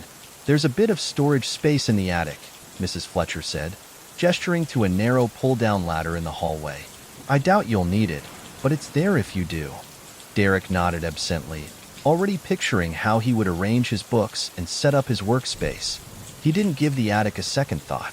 By the time Mrs. Fletcher left, Derek was grinning. This was exactly what he needed. A place to focus, free from distractions, where he could finally work on the novel he'd been putting off for years. The first few days were everything he'd hoped for. Derek settled into a routine, waking early to write and spending his afternoons exploring the surrounding woods or reading by the fireplace. The quiet was intoxicating, a stark contrast to the constant noise of the city. He felt his creative energy returning, the words flowing more freely than they had in months. The house, too, seemed to welcome him. The floorboards creaked in a comforting rhythm as he moved from room to room, and the fireplace crackled warmly in the evenings. Even the distant hum of the old radiator felt like part of the house's charm. At night, the house was silent, the kind of silence Derek had longed for, where the only sounds were the faint rustle of leaves outside and the occasional hoot of an owl. He slept soundly, the kind of deep, restful sleep he hadn't had in years. But on the fourth night, something changed. It was just past midnight when Derek woke to a strange sound. At first, he thought it was part of a dream of faint, low noise, almost imperceptible against the backdrop of the night. He sat up in bed, straining to hear, and there it was again, a faint, mournful moan. He held his breath, his ears straining. The sound was soft and intermittent, rising and falling like the wind, but it wasn't coming from outside. It was coming from above. Derek frowned, his heart beating a little faster. The attic. He had barely thought about it since moving in, and now the idea of something or someone being up there sent a shiver down his spine. He shook his head, trying to brush off the thought. Old houses made strange noises. It was probably just the wind, or the house settling. But as he lay back down, pulling the blanket up to his chin, the sound came again. Louder this time. A long, drawn-out moan, almost like a whisper carried on the air. It was faint but unmistakable, and it sent a chill through Derek's body. He lay there for what felt like hours, his eyes fixed on the ceiling. The sound came and went, its rhythm irregular, as though whatever was making it was moving. He told himself it was nothing, that he'd check the attic in the morning and find a logical explanation. But as sleep finally claimed him, the sound lingered in his dreams, a haunting echo that refused to be silenced. The morning after hearing the strange noises, Derek tried to brush it off. He had work to do, deadlines to meet, and a chapter to finish. Sitting in the study, sunlight streaming through the large bay window, the memory of the eerie sound seemed distant, almost laughable. Old houses made noises, didn't they? Settling beams, creaking pipes, it was normal. But as the day wore on, Derek found himself glancing up at the ceiling more than he liked. The thought of the attic lingered, gnawing at the back of his mind.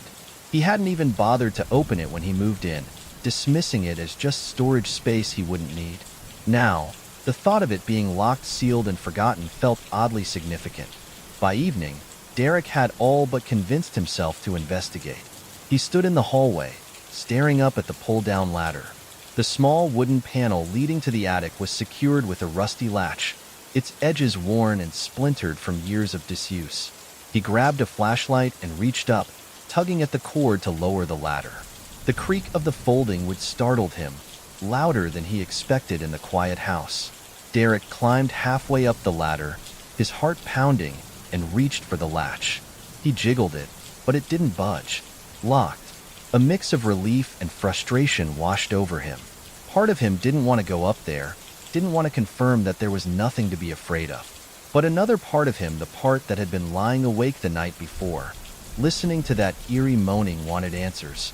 He decided he'd ask Mrs. Fletcher about the key the next time he saw her. For now, he forced himself to focus on other things, throwing himself into his writing as the day gave way to evening. By the time night fell, Derek felt more at ease. He had written nearly 2,000 words, and the nagging thought of the attic had begun to fade, until the noises started again.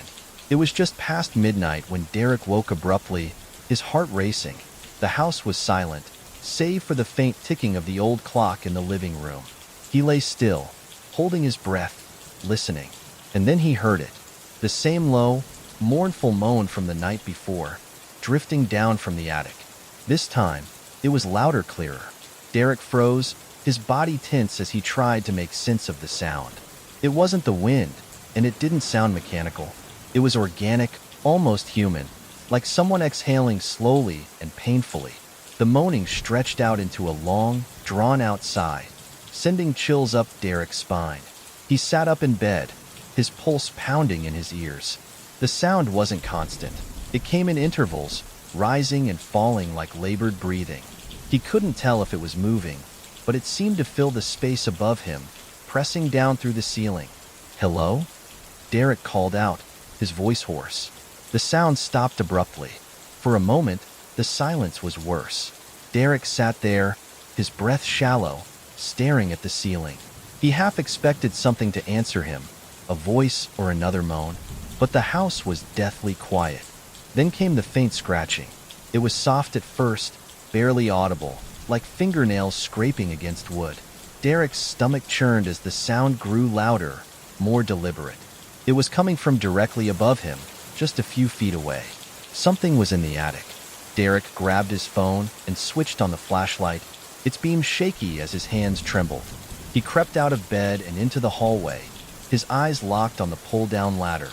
The scratching continued, steady and rhythmic, as though whatever was up there knew he was listening. He stared at the ladder for what felt like an eternity, torn between the need to know and the overwhelming fear that gripped him. Finally, he worked up the courage to speak. "Who's up there?" he demanded, his voice breaking. The scratching stopped. The silence that followed was unbearable. Derek's flashlight beam wavered as he stared at the attic door, waiting for something, anything to happen.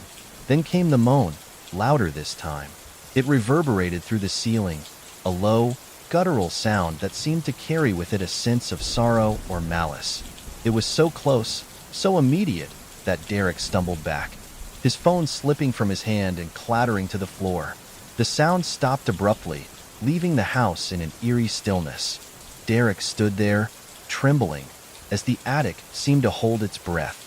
And then, as if in response to his fear, came a single, deliberate knock from above. It was slow, heavy, and deliberate, shaking the ceiling with its force. Derek's breath hitched as the knock was followed by another and another, each one louder than the last. The ladder creaked faintly, as though something were pressing down on it. Derek didn't wait to see what would happen next.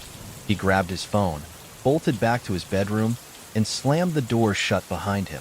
His heart raced as he pressed his back against the door, listening for any sign of movement. The house was silent once more, but Derek knew, deep in his gut, that whatever was in the attic wasn't going to stay quiet for long.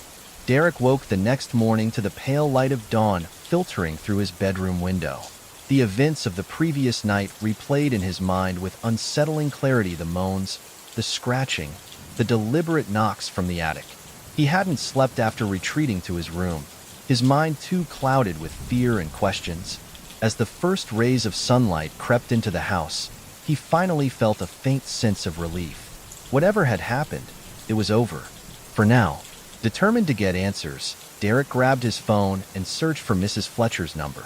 She had been polite but brief when they'd first met, her demeanor efficient, like someone who didn't want to linger longer than necessary.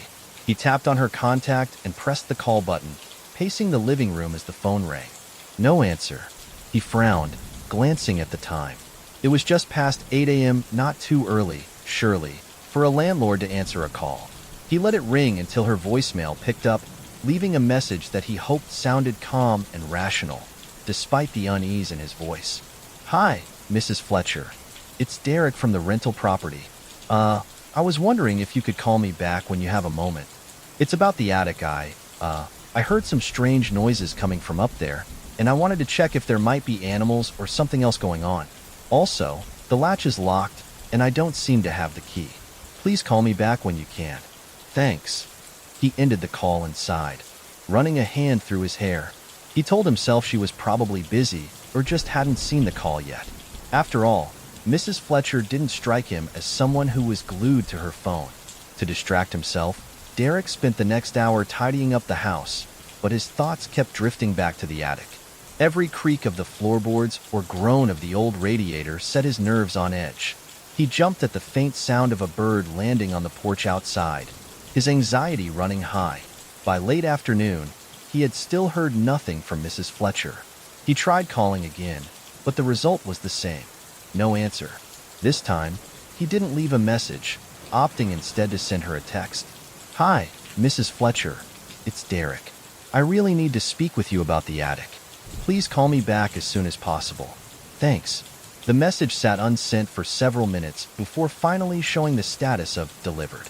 Derek stared at it, willing her to respond. The hours dragged on with no reply. By evening, frustration and unease began to replace his initial fear. It didn't make sense she had been so efficient and quick to respond when he signed the lease. Why was she suddenly unreachable now, when he needed her most? He considered calling someone else, a friend or a professional, to check the attic, but stopped himself. He didn't want to sound paranoid. Besides, what could he even say? "Hi, I think there's something moaning in my attic, but I can't open it because it's locked." As the sun dipped below the horizon, Derek tried to push his concerns aside. He cooked a simple dinner, poured himself a glass of wine, and turned on the television, filling the living room with the comforting noise of an old sitcom. For a while, it worked. The house felt normal again, like the peaceful retreat he had envisioned when he first arrived. But as night fell, the unease crept back in. Derek kept glancing toward the hallway, where the pull-down attic ladder loomed like a silent sentinel. He couldn't help but remember the deliberate knock from the night before. The way the sound had felt so deliberate, so intentional. He shook his head, forcing the thought away. Around 9 p.m., he decided to try calling Mrs. Fletcher one last time. He stared at her number on his phone, his thumb hovering over the call button. This time, when he pressed it, the line didn't even ring. The call went straight to voicemail. "Mrs. Fletcher, it's Derek again. I really need to talk to you about the attic. Please, just give me a call as soon as you get this. It's urgent." His voice faltered slightly on the last word, betraying the tension building in his chest. As he ended the call, a thought struck him, a troubling, nagging thought he hadn't considered before. What if Mrs. Fletcher wasn't just ignoring him? What if she couldn't answer? The idea sent a chill through him. He shook it off, trying to dismiss the dark turn his mind had taken. People miss calls all the time. Maybe she was traveling or had a phone issue. Still, as he sat in the silent living room, staring at his phone, He couldn't shake the growing feeling that something was very, very wrong. Derek sat at the dining table, staring at the narrow pull-down ladder leading to the attic. His frustration and unease had built steadily throughout the day. Mrs. Fletcher's silence had only made things worse, feeding his paranoia and leaving him with no clear answers. The attic door, with its stubborn lock, now felt less like a barrier and more like a challenge. Something was up there. He was sure of it, and if no one else was going to help, he'd have to deal with it himself. He grabbed a toolbox from the small storage closet in the hallway, setting it down beneath the ladder. Inside were a handful of basic tools: a hammer, a screwdriver, and a pair of pliers. Derek wasn't particularly handy, but he figured brute force might be enough to get the latch open. Pulling the ladder down with a creak, he climbed halfway up until he was eye level with the attic door. The latch was old, its metal tarnished and slightly rusted, but it looked sturdy. Derek braced himself on the ladder with one hand, gripping the screwdriver with the other as he tried to wedge it into the small gap between the latch and the wooden panel. The metal resisted his efforts, refusing to budge. He gritted his teeth, pushing harder, the muscles in his arms straining. The latch groaned faintly but held firm. "Come on," he muttered, his voice tight with frustration. He switched tactics, using the hammer to try and pry the latch loose. The sound of metal clanging against wood echoed through the hallway, sharp and jarring. Derek winced, pausing for a moment to listen. The house was silent, but the faint memory of last night's moans lingered in his mind, making his skin crawl. Shaking off the unease, he resumed his efforts. Each strike of the hammer seemed to vibrate through the old wood, but the latch remained stubbornly in place. Sweat beaded on his forehead as he slammed the hammer against it again and again, the sound growing louder with each attempt. Finally, he stopped, panting. The latch was scratched and dented, but still unbroken. Derek climbed down the ladder, setting the tools on the floor with a frustrated sigh. He wasn't sure what he had expected, maybe for the latch to give way with minimal effort, revealing the mystery behind the attic door. Instead, he was left with nothing but the unnerving knowledge that it was stronger than it looked. Standing in the hallway, he stared up at the attic door, his mind racing. Why was it locked so securely? Mrs. Fletcher hadn't mentioned anything about it being off-limits, only that it was for storage. If it was just old furniture or forgotten belongings, why would it be sealed so tightly? A sudden chill ran down his spine as another thought crept into his mind. What if it was locked to keep something in? The idea was absurd, he told himself, but it didn't stop his hands from trembling as he reached for the ladder to push it back into place. As he did, a faint noise caught his attention. It was soft, barely audible, but unmistakable, a low, drawn-out moan coming from the other side of the attic door. Derek froze, his breath catching in his throat. He stared at the latch, his mind scrambling for an explanation. The sound came again, louder this time, and accompanied by a faint scraping, like nails dragging across wood. He stumbled back, nearly tripping over the toolbox in his haste. His heart pounded as he retreated into the living room, his eyes fixed on the hallway. The noises grew louder, the moans now mixed with irregular thuds, as though something was shifting or moving above him. Grabbing his phone, Derek dialed Mrs. Fletcher's number again, desperation creeping into his voice as he left another voicemail. "Mrs. Fletcher, it's Derek. I need to talk to you right now. Something's going on with the attic," and he stopped, the sound of a loud knock cutting him off mid-sentence. The knock came from the attic door. Derek's grip on the phone tightened as he stared at the hallway, his pulse hammering in his ears. The knock came again, louder this time, followed by another long, mournful moan. The message ended as he dropped the phone onto the couch, his hands trembling. He didn't know what to do. The tools hadn't worked, and Mrs. Fletcher wasn't answering. Whatever was in the attic wasn't going to wait for him to figure it out. As the noises continued, scratching, knocking, and those awful, bone-chilling moans, Derek realized something terrifying. It sounded closer now. Derek's fear and frustration reached a breaking point. He couldn't take another night of the eerie noises or the suffocating sense of dread that had settled over the house. Whatever was in the attic, he needed to confront it, even if just to prove to himself that it wasn't as sinister as his imagination made it seem. Determined, He grabbed the hammer again, his knuckles white as he climbed halfway up the ladder. His previous attempts to force the latch open had left scratches and dents on the old metal, but this time he focused on prying at the wood around it. The edges of the attic panel were worn and slightly warped, creating small gaps that the hammer's claw could fit into. The wood groaned as he applied pressure, splinters breaking off with each strike. Sweat dripped down his face as he worked, his muscles straining with the effort. Finally, after what felt like an eternity, a section of the panel shifted, leaving a narrow gap just wide enough to peer through. The moans grew louder immediately, carrying a chilling clarity now that the barrier had been breached. Derek hesitated, his heart pounding as he held the flashlight up to the gap. He wasn't sure he wanted to look, wasn't sure he wanted to see what was making that sound, but curiosity and desperation pushed him forward. The beam of the flashlight pierced the darkness, illuminating a sliver of the attic's interior. Dust particles danced in the air, disturbed by the faint draft coming through the gap. The space beyond was cramped and cluttered, filled with indistinct shapes that could have been old furniture or forgotten boxes. But as Derek adjusted the angle of the light, something else caught his attention. A vent. It was embedded in the far wall of the attic, its rusted metal grill partially obscured by shadows. The moans were coming from there, low and mournful, echoing faintly as if from somewhere deep within. Derek's stomach churned as he stared at it. The vent was small, barely large enough for an animal to crawl through, but the sound it carried felt too big, too alive. He leaned closer, his face inches from the gap in the panel, and listened. The moans rose and fell in uneven intervals, their tone shifting from sorrowful to something almost pleading. He tried to focus, straining to make sense of the sound, when a sudden movement in the vent made him recoil. Something shifted in the darkness beyond the grill.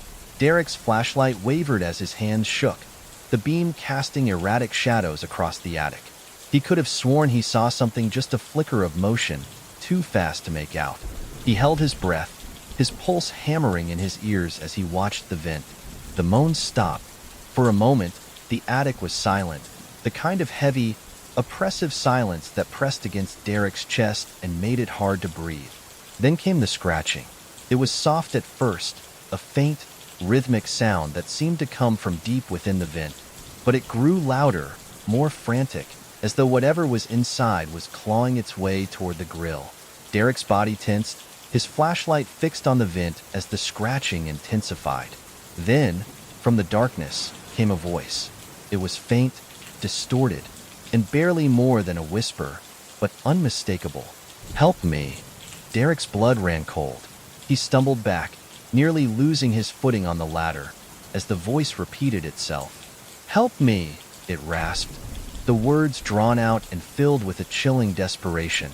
The scratching stopped abruptly, leaving only the faint echo of the whispered plea. Derek clung to the ladder, his mind racing. Was it an animal? A trick of the wind? Or had someone or something been trapped in the attic all along?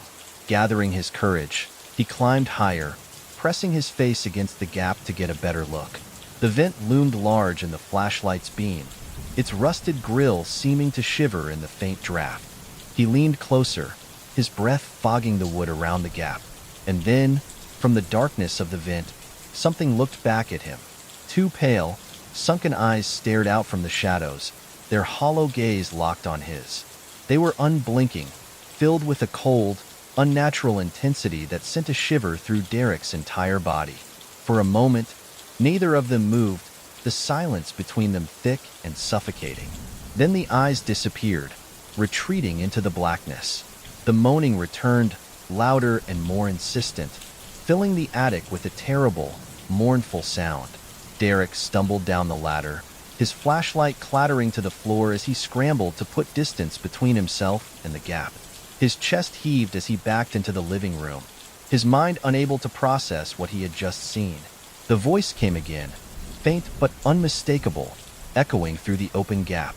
"Help me." And then, softly, almost inaudibly, "You shouldn't have opened it." Derek couldn't stay away, despite every instinct screaming at him to leave the house, to grab his keys and drive far away. Something compelled him to return to the attic ladder. The voice, the pleading, The eyes, whatever was up there. It was alive, aware, and it had seen him. His flashlight shook in his trembling hand as he climbed the pull-down ladder once again, his breath coming in short, shallow gasps. The narrow gap in the attic panel stared back at him, a black sliver of the unknown. The moaning had stopped, but the silence was worse, oppressive and unnatural. It felt as though the house itself was holding its breath, waiting. Derek gripped the ladder tightly, the cold wood pressing into his palms as he leaned toward the gap. His flashlight's beam pierced the darkness, sweeping across the dusty expanse of the attic. The vent came into view, its rusted grill glinting faintly in the light. For a moment, it was still, an ordinary, lifeless piece of metal. Then it moved. Derek froze as something shifted behind the grill. It was subtle, almost imperceptible, but unmistakable, a flicker of motion in the shadows beyond. His chest tightened, his hand gripping the flashlight so tightly it hurt. "Who's there?" he called, his voice cracking. The vent answered with silence. Derek swallowed hard, his throat dry as he focused the flashlight's beam more directly on the vent. The shadows inside shifted again, slower this time, deliberate. His breath hitched as a shape began to emerge, a pale, indistinct form pressing against the grill from the other side. Then he saw them. Eyes, two pale, sunken eyes stared back at him from the darkness, their hollow gaze filled with a cold, unrelenting malice. They didn't blink, didn't waver, fixed entirely on him as though they had been waiting for this moment. Derek's heart thundered in his chest as his mind scrambled to make sense of what he was seeing. The eyes were wrong, too large, too deep, as though they didn't belong to anything human. Their pupils were pinpricks, surrounded by an unnatural whiteness that seemed to glow faintly in the flashlight's beam. They stared at him with an intensity that made his skin crawl, as though they could see straight through him. Then the eyes moved.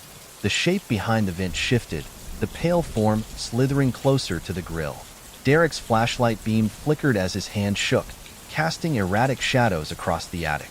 The thing pressed against the grill, its pale, gnarled fingers wrapping around the rusted bars. The sound of metal groaning filled the air as the creature pulled, the grill bending under its grip.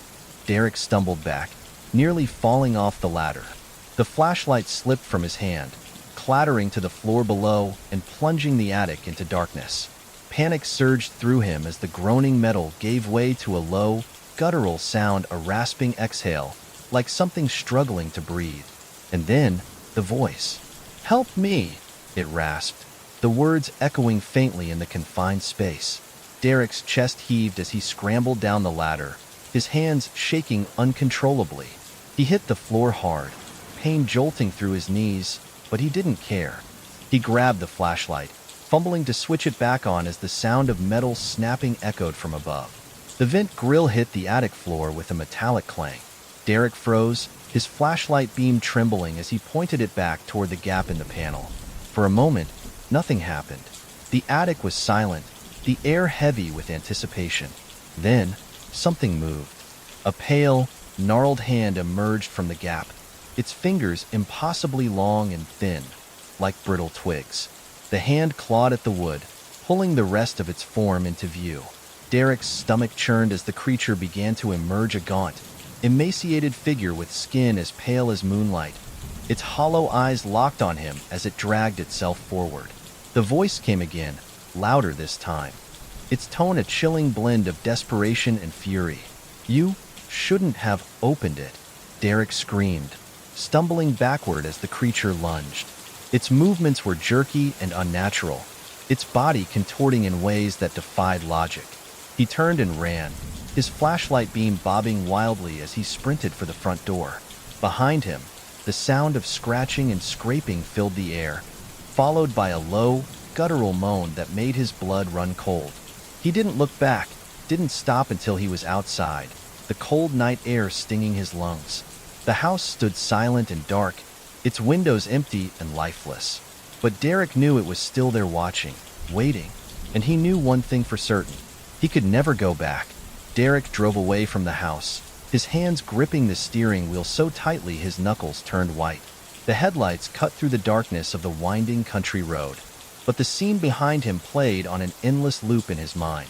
The hollow eyes, the gnarled hand, the sound of the vent grill snapping, and that voice. You shouldn't have opened it. The words echoed in his head, twisting and distorting, becoming part of the low, mournful moaning that had haunted him for days. No matter how loud he turned up the radio, no matter how many times he rolled down the window to let the cool night air rush in, he couldn't escape it. The house disappeared in the rearview mirror, but Derek's unease didn't fade. The further he drove, the louder the moaning seemed to grow, not outside, but within. It wasn't just a sound anymore. It was a feeling pressing against his chest, clawing at the edges of his mind. By the time he reached the outskirts of town, his hands were trembling. He pulled into the parking lot of a small, 24-hour diner, the neon open sign casting a faint red glow over his car. For a moment, he just sat there, staring at the dashboard, trying to catch his breath. It's over, he told himself. I left. It's over. But it wasn't. Even in the brightly lit diner, surrounded by the mundane clatter of dishes and the murmur of other patrons, Derek felt the weight of the attic pressing down on him. The moans were quieter now, more like whispers, but they were still there, woven into the hum of the fluorescent lights, the faint buzz of conversation. Every now and then, he thought he saw movement in the corner of his eye, a flicker of pale skin or hollow eyes. But when he turned, there was nothing there. The waitress brought him coffee, her cheerful smile doing little to ease his growing paranoia. He tried to distract himself, scrolling through his phone, but even there, he wasn't safe. His inbox had a new email, no sender, no subject. When he opened it, the message was empty except for 3 words at the bottom of the screen. Help me, please. Derek dropped the phone, his stomach churning as the moaning surged in his mind, louder and more insistent. He clenched his fists, squeezing his eyes shut as if that would block out the sound. But it didn't. It never would. The truth was unbearable. He couldn't explain what he had seen, what he had heard. He couldn't rationalize the eyes staring back at him from the vent, or the voice that had spoken to him. He had thought leaving the house would set him free, but the house wasn't the source of the moaning. It was inside him now, an inescapable part of him. He paid for the coffee and left, the chill of the night air biting at his skin as he got back into his car. The town passed in a blur as he drove aimlessly, no destination in mind. He couldn't go home, not to the house, not to anywhere. Home didn't exist anymore. Only the moans, the eyes, and the whispers remained. When dawn broke, Derek was parked at the edge of a desolate field, the sky streaked with faint pink and orange. He sat in the driver's seat, staring blankly at the horizon, his face pale and drawn. The world outside was silent, but in his head, the moaning persisted, soft, constant, and utterly inescapable. You shouldn't have opened it. The words looped endlessly, a chorus of regret and warning that sank deeper into his mind with every passing second. He closed his eyes, resting his head against the steering wheel, but the darkness only amplified the sound. The moaning wasn't fading. It was growing stronger, louder, as though it was feeding on his fear. Derek realized with a sinking certainty that he hadn't escaped the attic. He had brought it with him.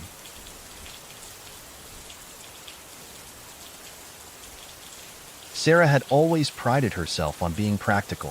When she moved into her new apartment, a cozy 1-bedroom unit on the 3rd floor of a quiet building, she focused on unpacking, organizing, and making the space her own.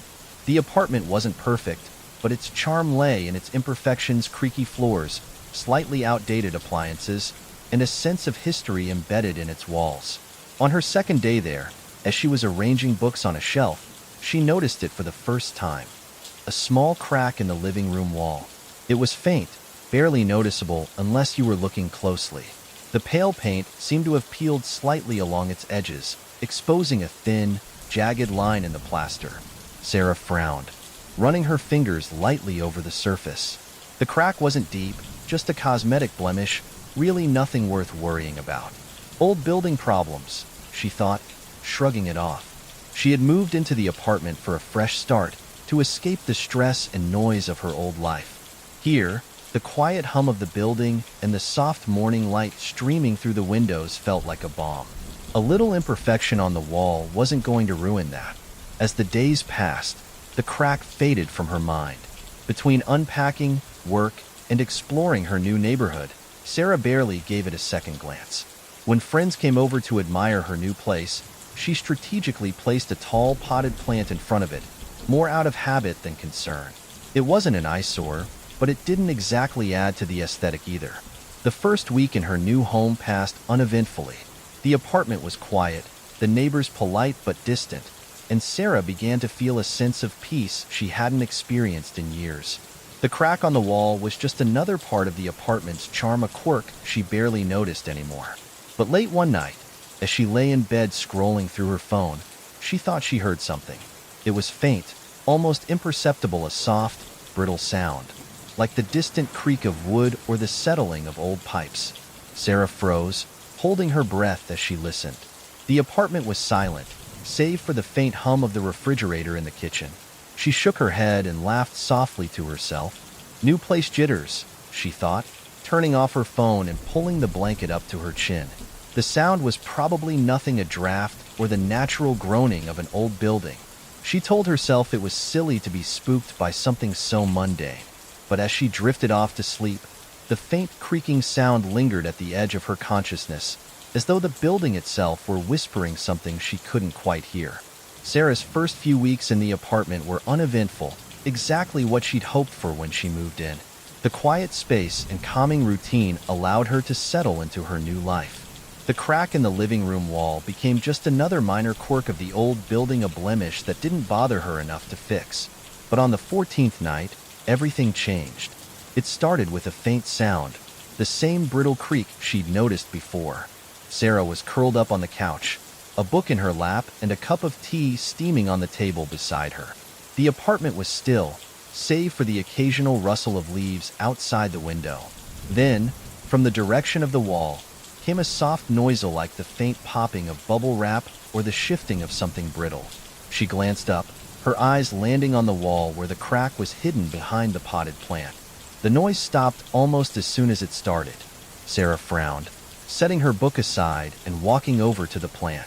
She moved it out of the way and stared at the crack.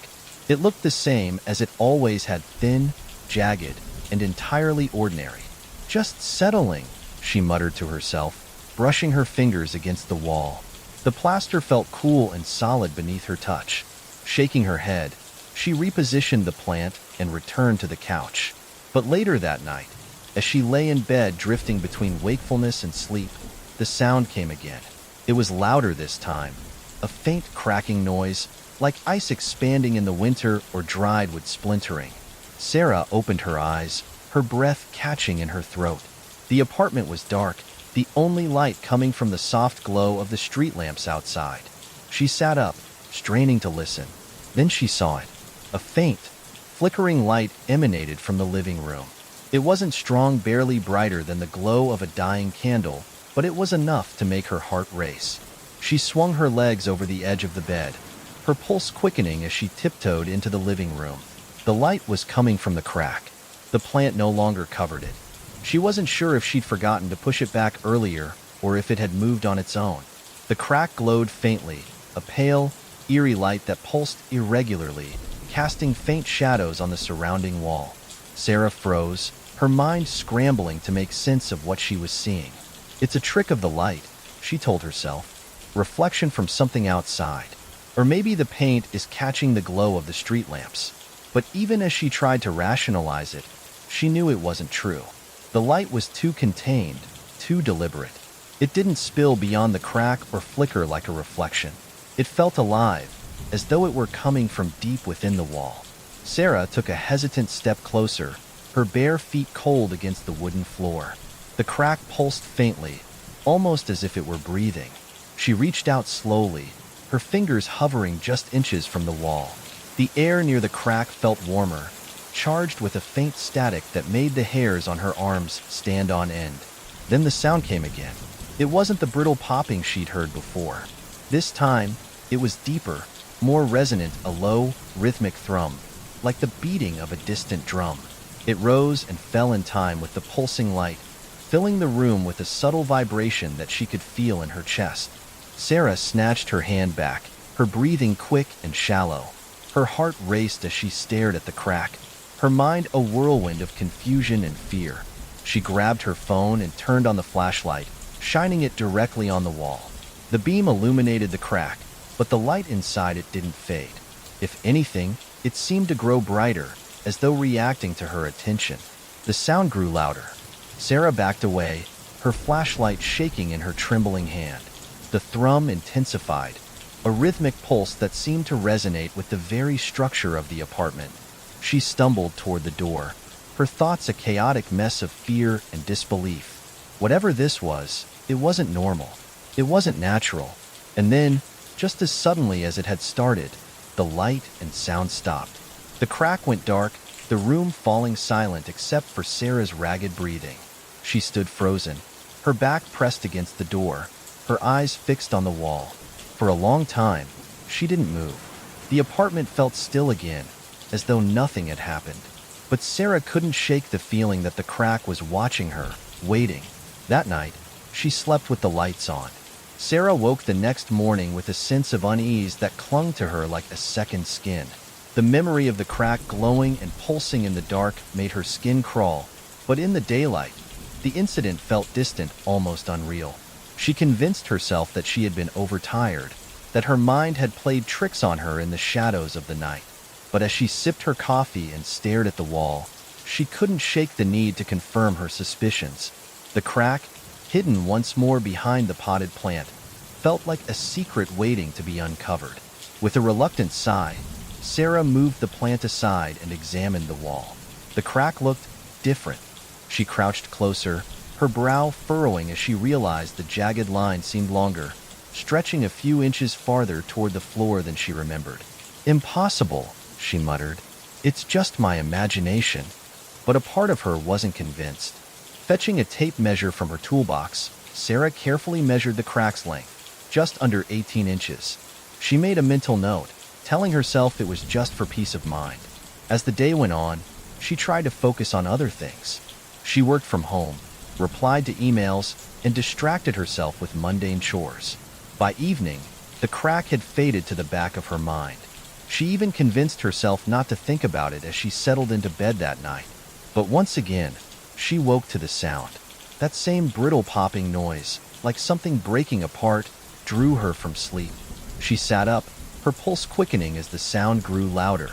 She turned on her bedside lamp, casting a warm glow across the room, but it didn't ease her fear. The light was back. It flickered faintly from the living room, spilling into the hallway. Sarah's breath caught as she climbed out of bed and crept toward the source, her footsteps silent on the wooden floor.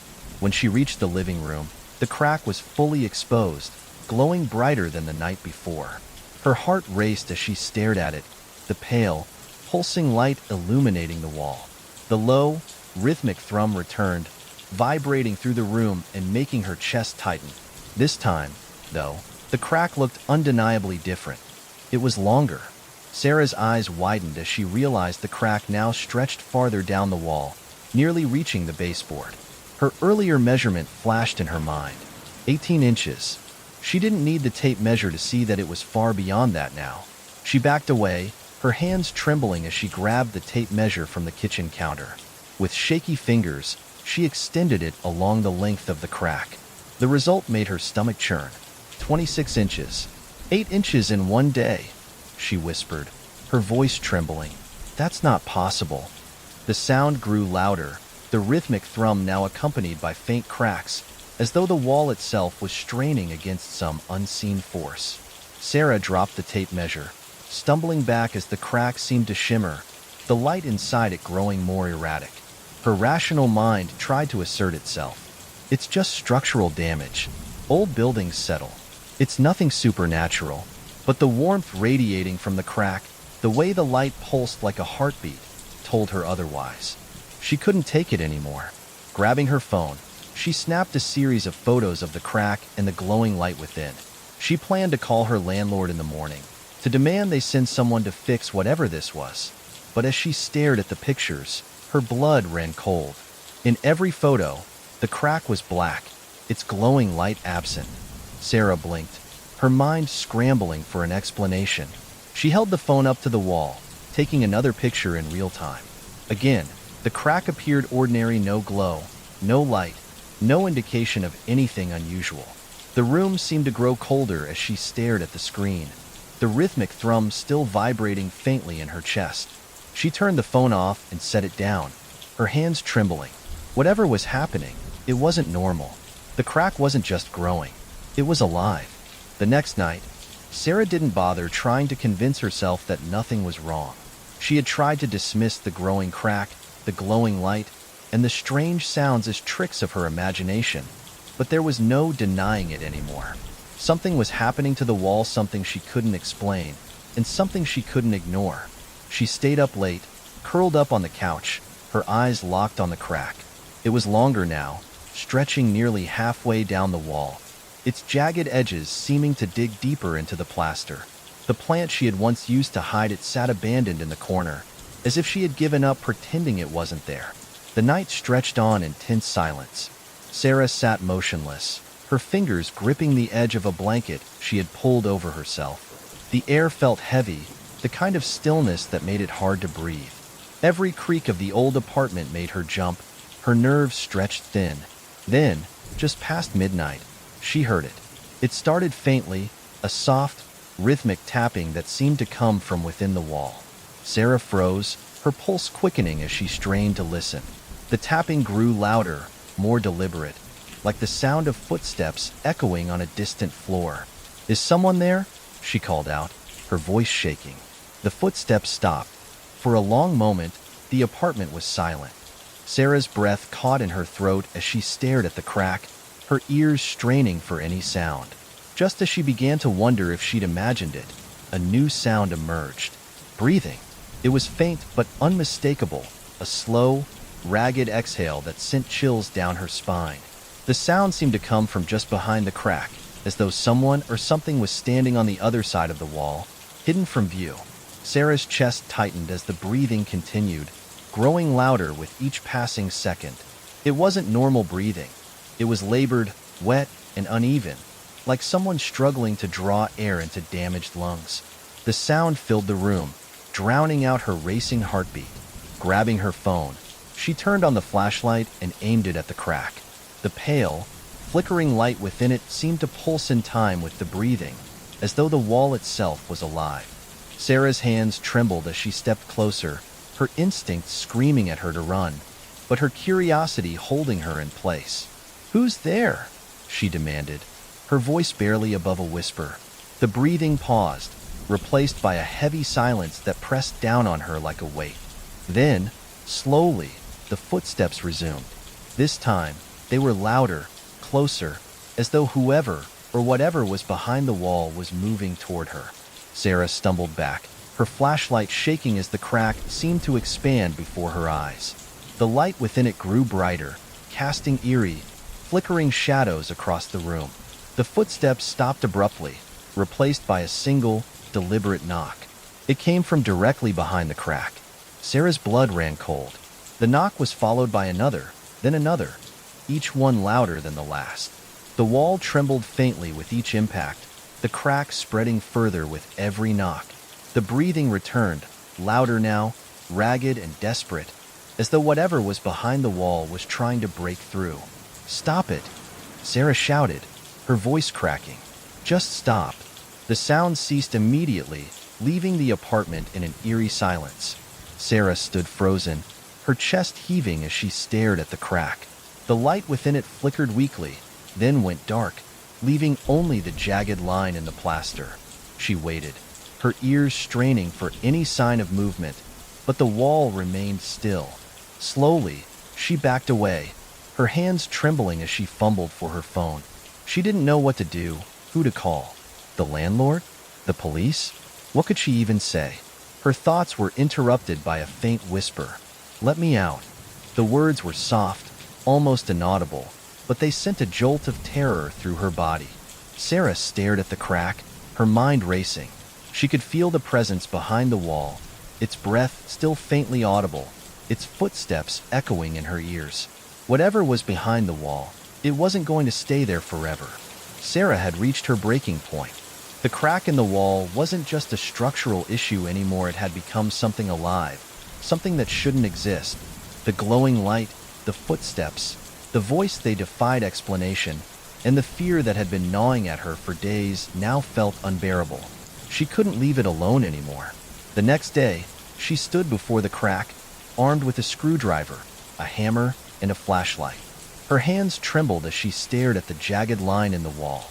It was longer now, nearly reaching the floor, and wider too, as though the wall itself was splitting open. The edges of the plaster were sharp and uneven, and faint traces of the pale light flickered deep within. "I need to know," she whispered to herself, her voice shaking. "I need to know what's in there." She raised the screwdriver and carefully wedged it into the edge of the crack, chipping away at the plaster.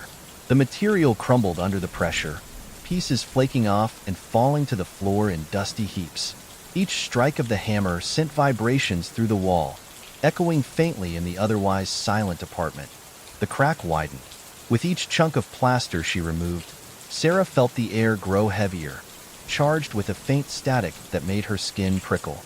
A faint warmth radiated from the opening, unnatural and unnerving, as though something alive was breathing on the other side.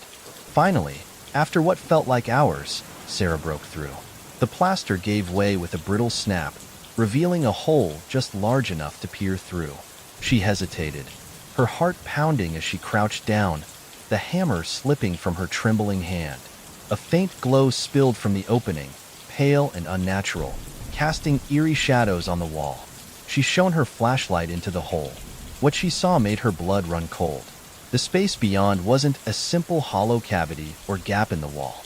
It was a small, impossibly clean room bathed in the same pale, flickering light she had seen within the crack. The walls of the space were smooth and featureless, their surface shimmering faintly as though they weren't made of any material she could recognize. The room had no furniture, no windows, no doors. It was completely empty, save for the light that seemed to emanate from every surface. Sarah's mind reeled. The layout of her apartment didn't include a room behind the living room wall. There was no space for it. This wasn't supposed to be here. Her breath quickened as she leaned closer, her face inches from the hole. The warm air inside carried a faint metallic tang, making her stomach churn. She scanned the space with the flashlight, trying to make sense of what she was seeing. Then the light flickered. For a split second, the glow inside the room dimmed, plunging it into near darkness. When it returned, it revealed something new. A shape. Sarah gasped, stumbling back from the hole, her flashlight beam jerking wildly as she scrambled to her feet. Her heart thundered in her chest as she stared into the opening, her mind racing. The shape had been faint, indistinct, but undeniably there a dark figure standing in the middle of the glowing room. It hadn't moved, hadn't made a sound, but the air around it seemed to ripple, as though its presence was distorting the space. "No, no, no," Sarah whispered, shaking her head.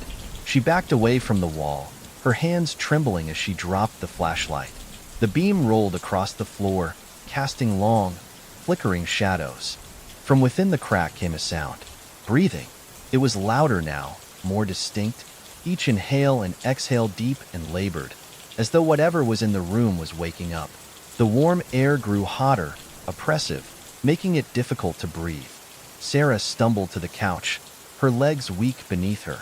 "Let me out," the voice whispered again, louder this time, resonating through the wall. Sarah clutched her chest, panic rising as the figure within the glowing room began to move. It shifted slightly, its dark form rippling like smoke, its movements slow and deliberate.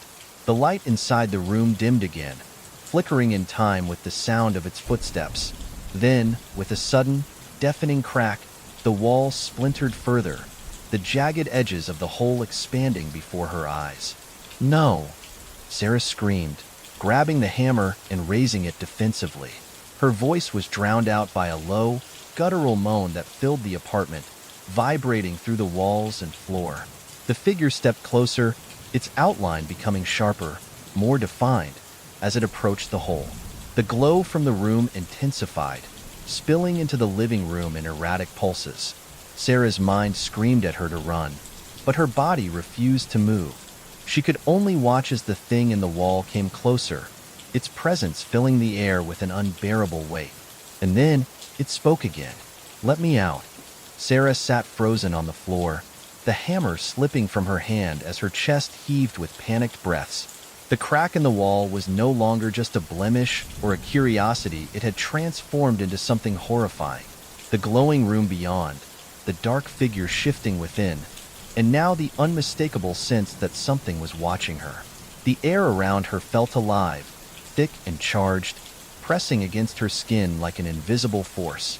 She could feel it, a cold, invasive sensation crawling along her spine, as though unseen eyes were fixed on her every move. The voice came again, soft and deliberate, echoing faintly from the crack. "Sarah?" she gasped, her eyes widening as she stared at the wall. The sound wasn't a whisper this time, it was a low, raspy voice, stretched thin and distorted, but unmistakably speaking her name. "No," she muttered, shaking her head violently. "This isn't real. It's not real." But the voice didn't care about her denial. It came again, louder this time, with an edge of desperation that sent chills through her body. "Sarah, let me out." Her throat tightened as she stumbled backward, pressing herself against the far wall of the living room. Her gaze remained locked on the crack, its edges still faintly glowing. The jagged opening seemed to shift subtly, widening and narrowing as though the wall itself were breathing. The footsteps started again, slow, deliberate, and impossibly heavy, echoing faintly from within the glowing room. They grew louder with each step, accompanied by a low, guttural sound that resembled a growl. Sarah clenched her fists, her nails digging into her palms as the figure behind the wall drew closer. The sense of being watched intensified, and suddenly, she felt it. A presence. Her breath hitched as the hair on the back of her neck stood on end. She turned her head slowly, her heart pounding as her eyes scanned the room. It was empty, completely still, save for the faint flicker of the flashlight on the floor. But the feeling didn't go away. She turned back to the crack, and for the first time, she saw them. Eyes. Two glowing, sunken eyes stared at her from within the darkness of the room. They were cold and unblinking, filled with an unnatural intensity that pinned her in place. The figure's outline became clearer, its form shifting and rippling like smoke caught in an invisible wind. It was tall, impossibly thin, its limbs elongated and unnatural. "Sarah?" The voice rasped again, the sound reverberating through the apartment. "You see me." Her body trembled as the figure moved closer to the crack. The glowing light from the room pulsed erratically, casting strange, flickering shadows on the walls around her. She could feel the weight of the eyes pressing down on her, dissecting her, consuming her. "Why won't you let me out?" The words were sharp, accusing, and laced with a malice that made Sarah's stomach churn. She shook her head, tears streaming down her face as she backed further into the corner of the room. Her voice was barely more than a whisper when she spoke. "You're not real." The figure stilled, its glowing eyes narrowing as the voice became a low, guttural growl. "Do you think I'm not real, Sarah? Look closer." The crack expanded suddenly, the jagged edges splitting further, spilling pale light into the room like a flood. The figure pressed against the opening, its gnarled, skeletal hands gripping the edges of the wall. The glow intensified, nearly blinding, as the thing began to force its way through. "No!" Sarah screamed, grabbing the hammer and swinging it wildly at the wall. The impact sent chunks of plaster flying, but the crack didn't close. Instead, the figure laughed, a deep, hollow sound that echoed in her mind like a chorus of voices. "You can't stop me," it said, the voice now a blend of whispers and screams. "I'm already here." The room darkened suddenly, the glowing light extinguished in an instant. Sarah's breath caught as she was plunged into silence, the oppressive stillness wrapping around her like a shroud. She clutched the hammer tightly, her knuckles white as she waited, listening. Then came the breathing. It was close, too close. She could feel it against her skin, hot and ragged, as though someone was standing inches from her face. Her pulse thundered in her ears as she turned her head slowly, her flashlight trembling in her grip. But there was nothing there. The voice returned, low and soft, almost tender. "Now you see." The words sent a jolt of terror through her, and she dropped the flashlight, its beams spinning wildly across the room. Shadows danced on the walls, twisting and contorting into impossible shapes. The crack pulsed faintly once more, its light flickering weakly like a dying flame. The figure was gone, but the presence remained, lingering in every corner of the apartment. Sarah collapsed to the floor, her body trembling as she clutched the hammer to her chest. The voice, the eyes, the figure, they were gone. But she knew, deep down, that they weren't finished with her. The crack in the wall wasn't just a passage. It was a door, and it was still open. The morning after the terrifying encounter, Sarah made up her mind. She couldn't leave the crack as it was, couldn't let it grow wider, spilling whatever horrors lay behind it into her world. If no one else was going to fix it, she would. She didn't know if it would work, if anything could stop the presence that seemed to seep from the wall, but she had to try. Armed with plaster, paint, and every ounce of courage she could muster, Sarah set to work. The crack seemed inert in the daylight, its edges still and lifeless, the pale glow and the voice from the night before nothing more than memories. But she felt it watching her, felt the weight of invisible eyes pressing down as she mixed the plaster and began sealing the jagged opening. Her hands trembled as she worked, filling the crack as quickly and carefully as she could. Each stroke of the putty knife felt like an act of defiance, a barrier against the thing that had stared at her from the void. She smeared the plaster over the fissure until the wall was smooth again, the crack buried beneath a layer of white. The room was silent as she finished, the absence of noise almost deafening. Sarah leaned against the far wall, her chest heaving as she stared at her work.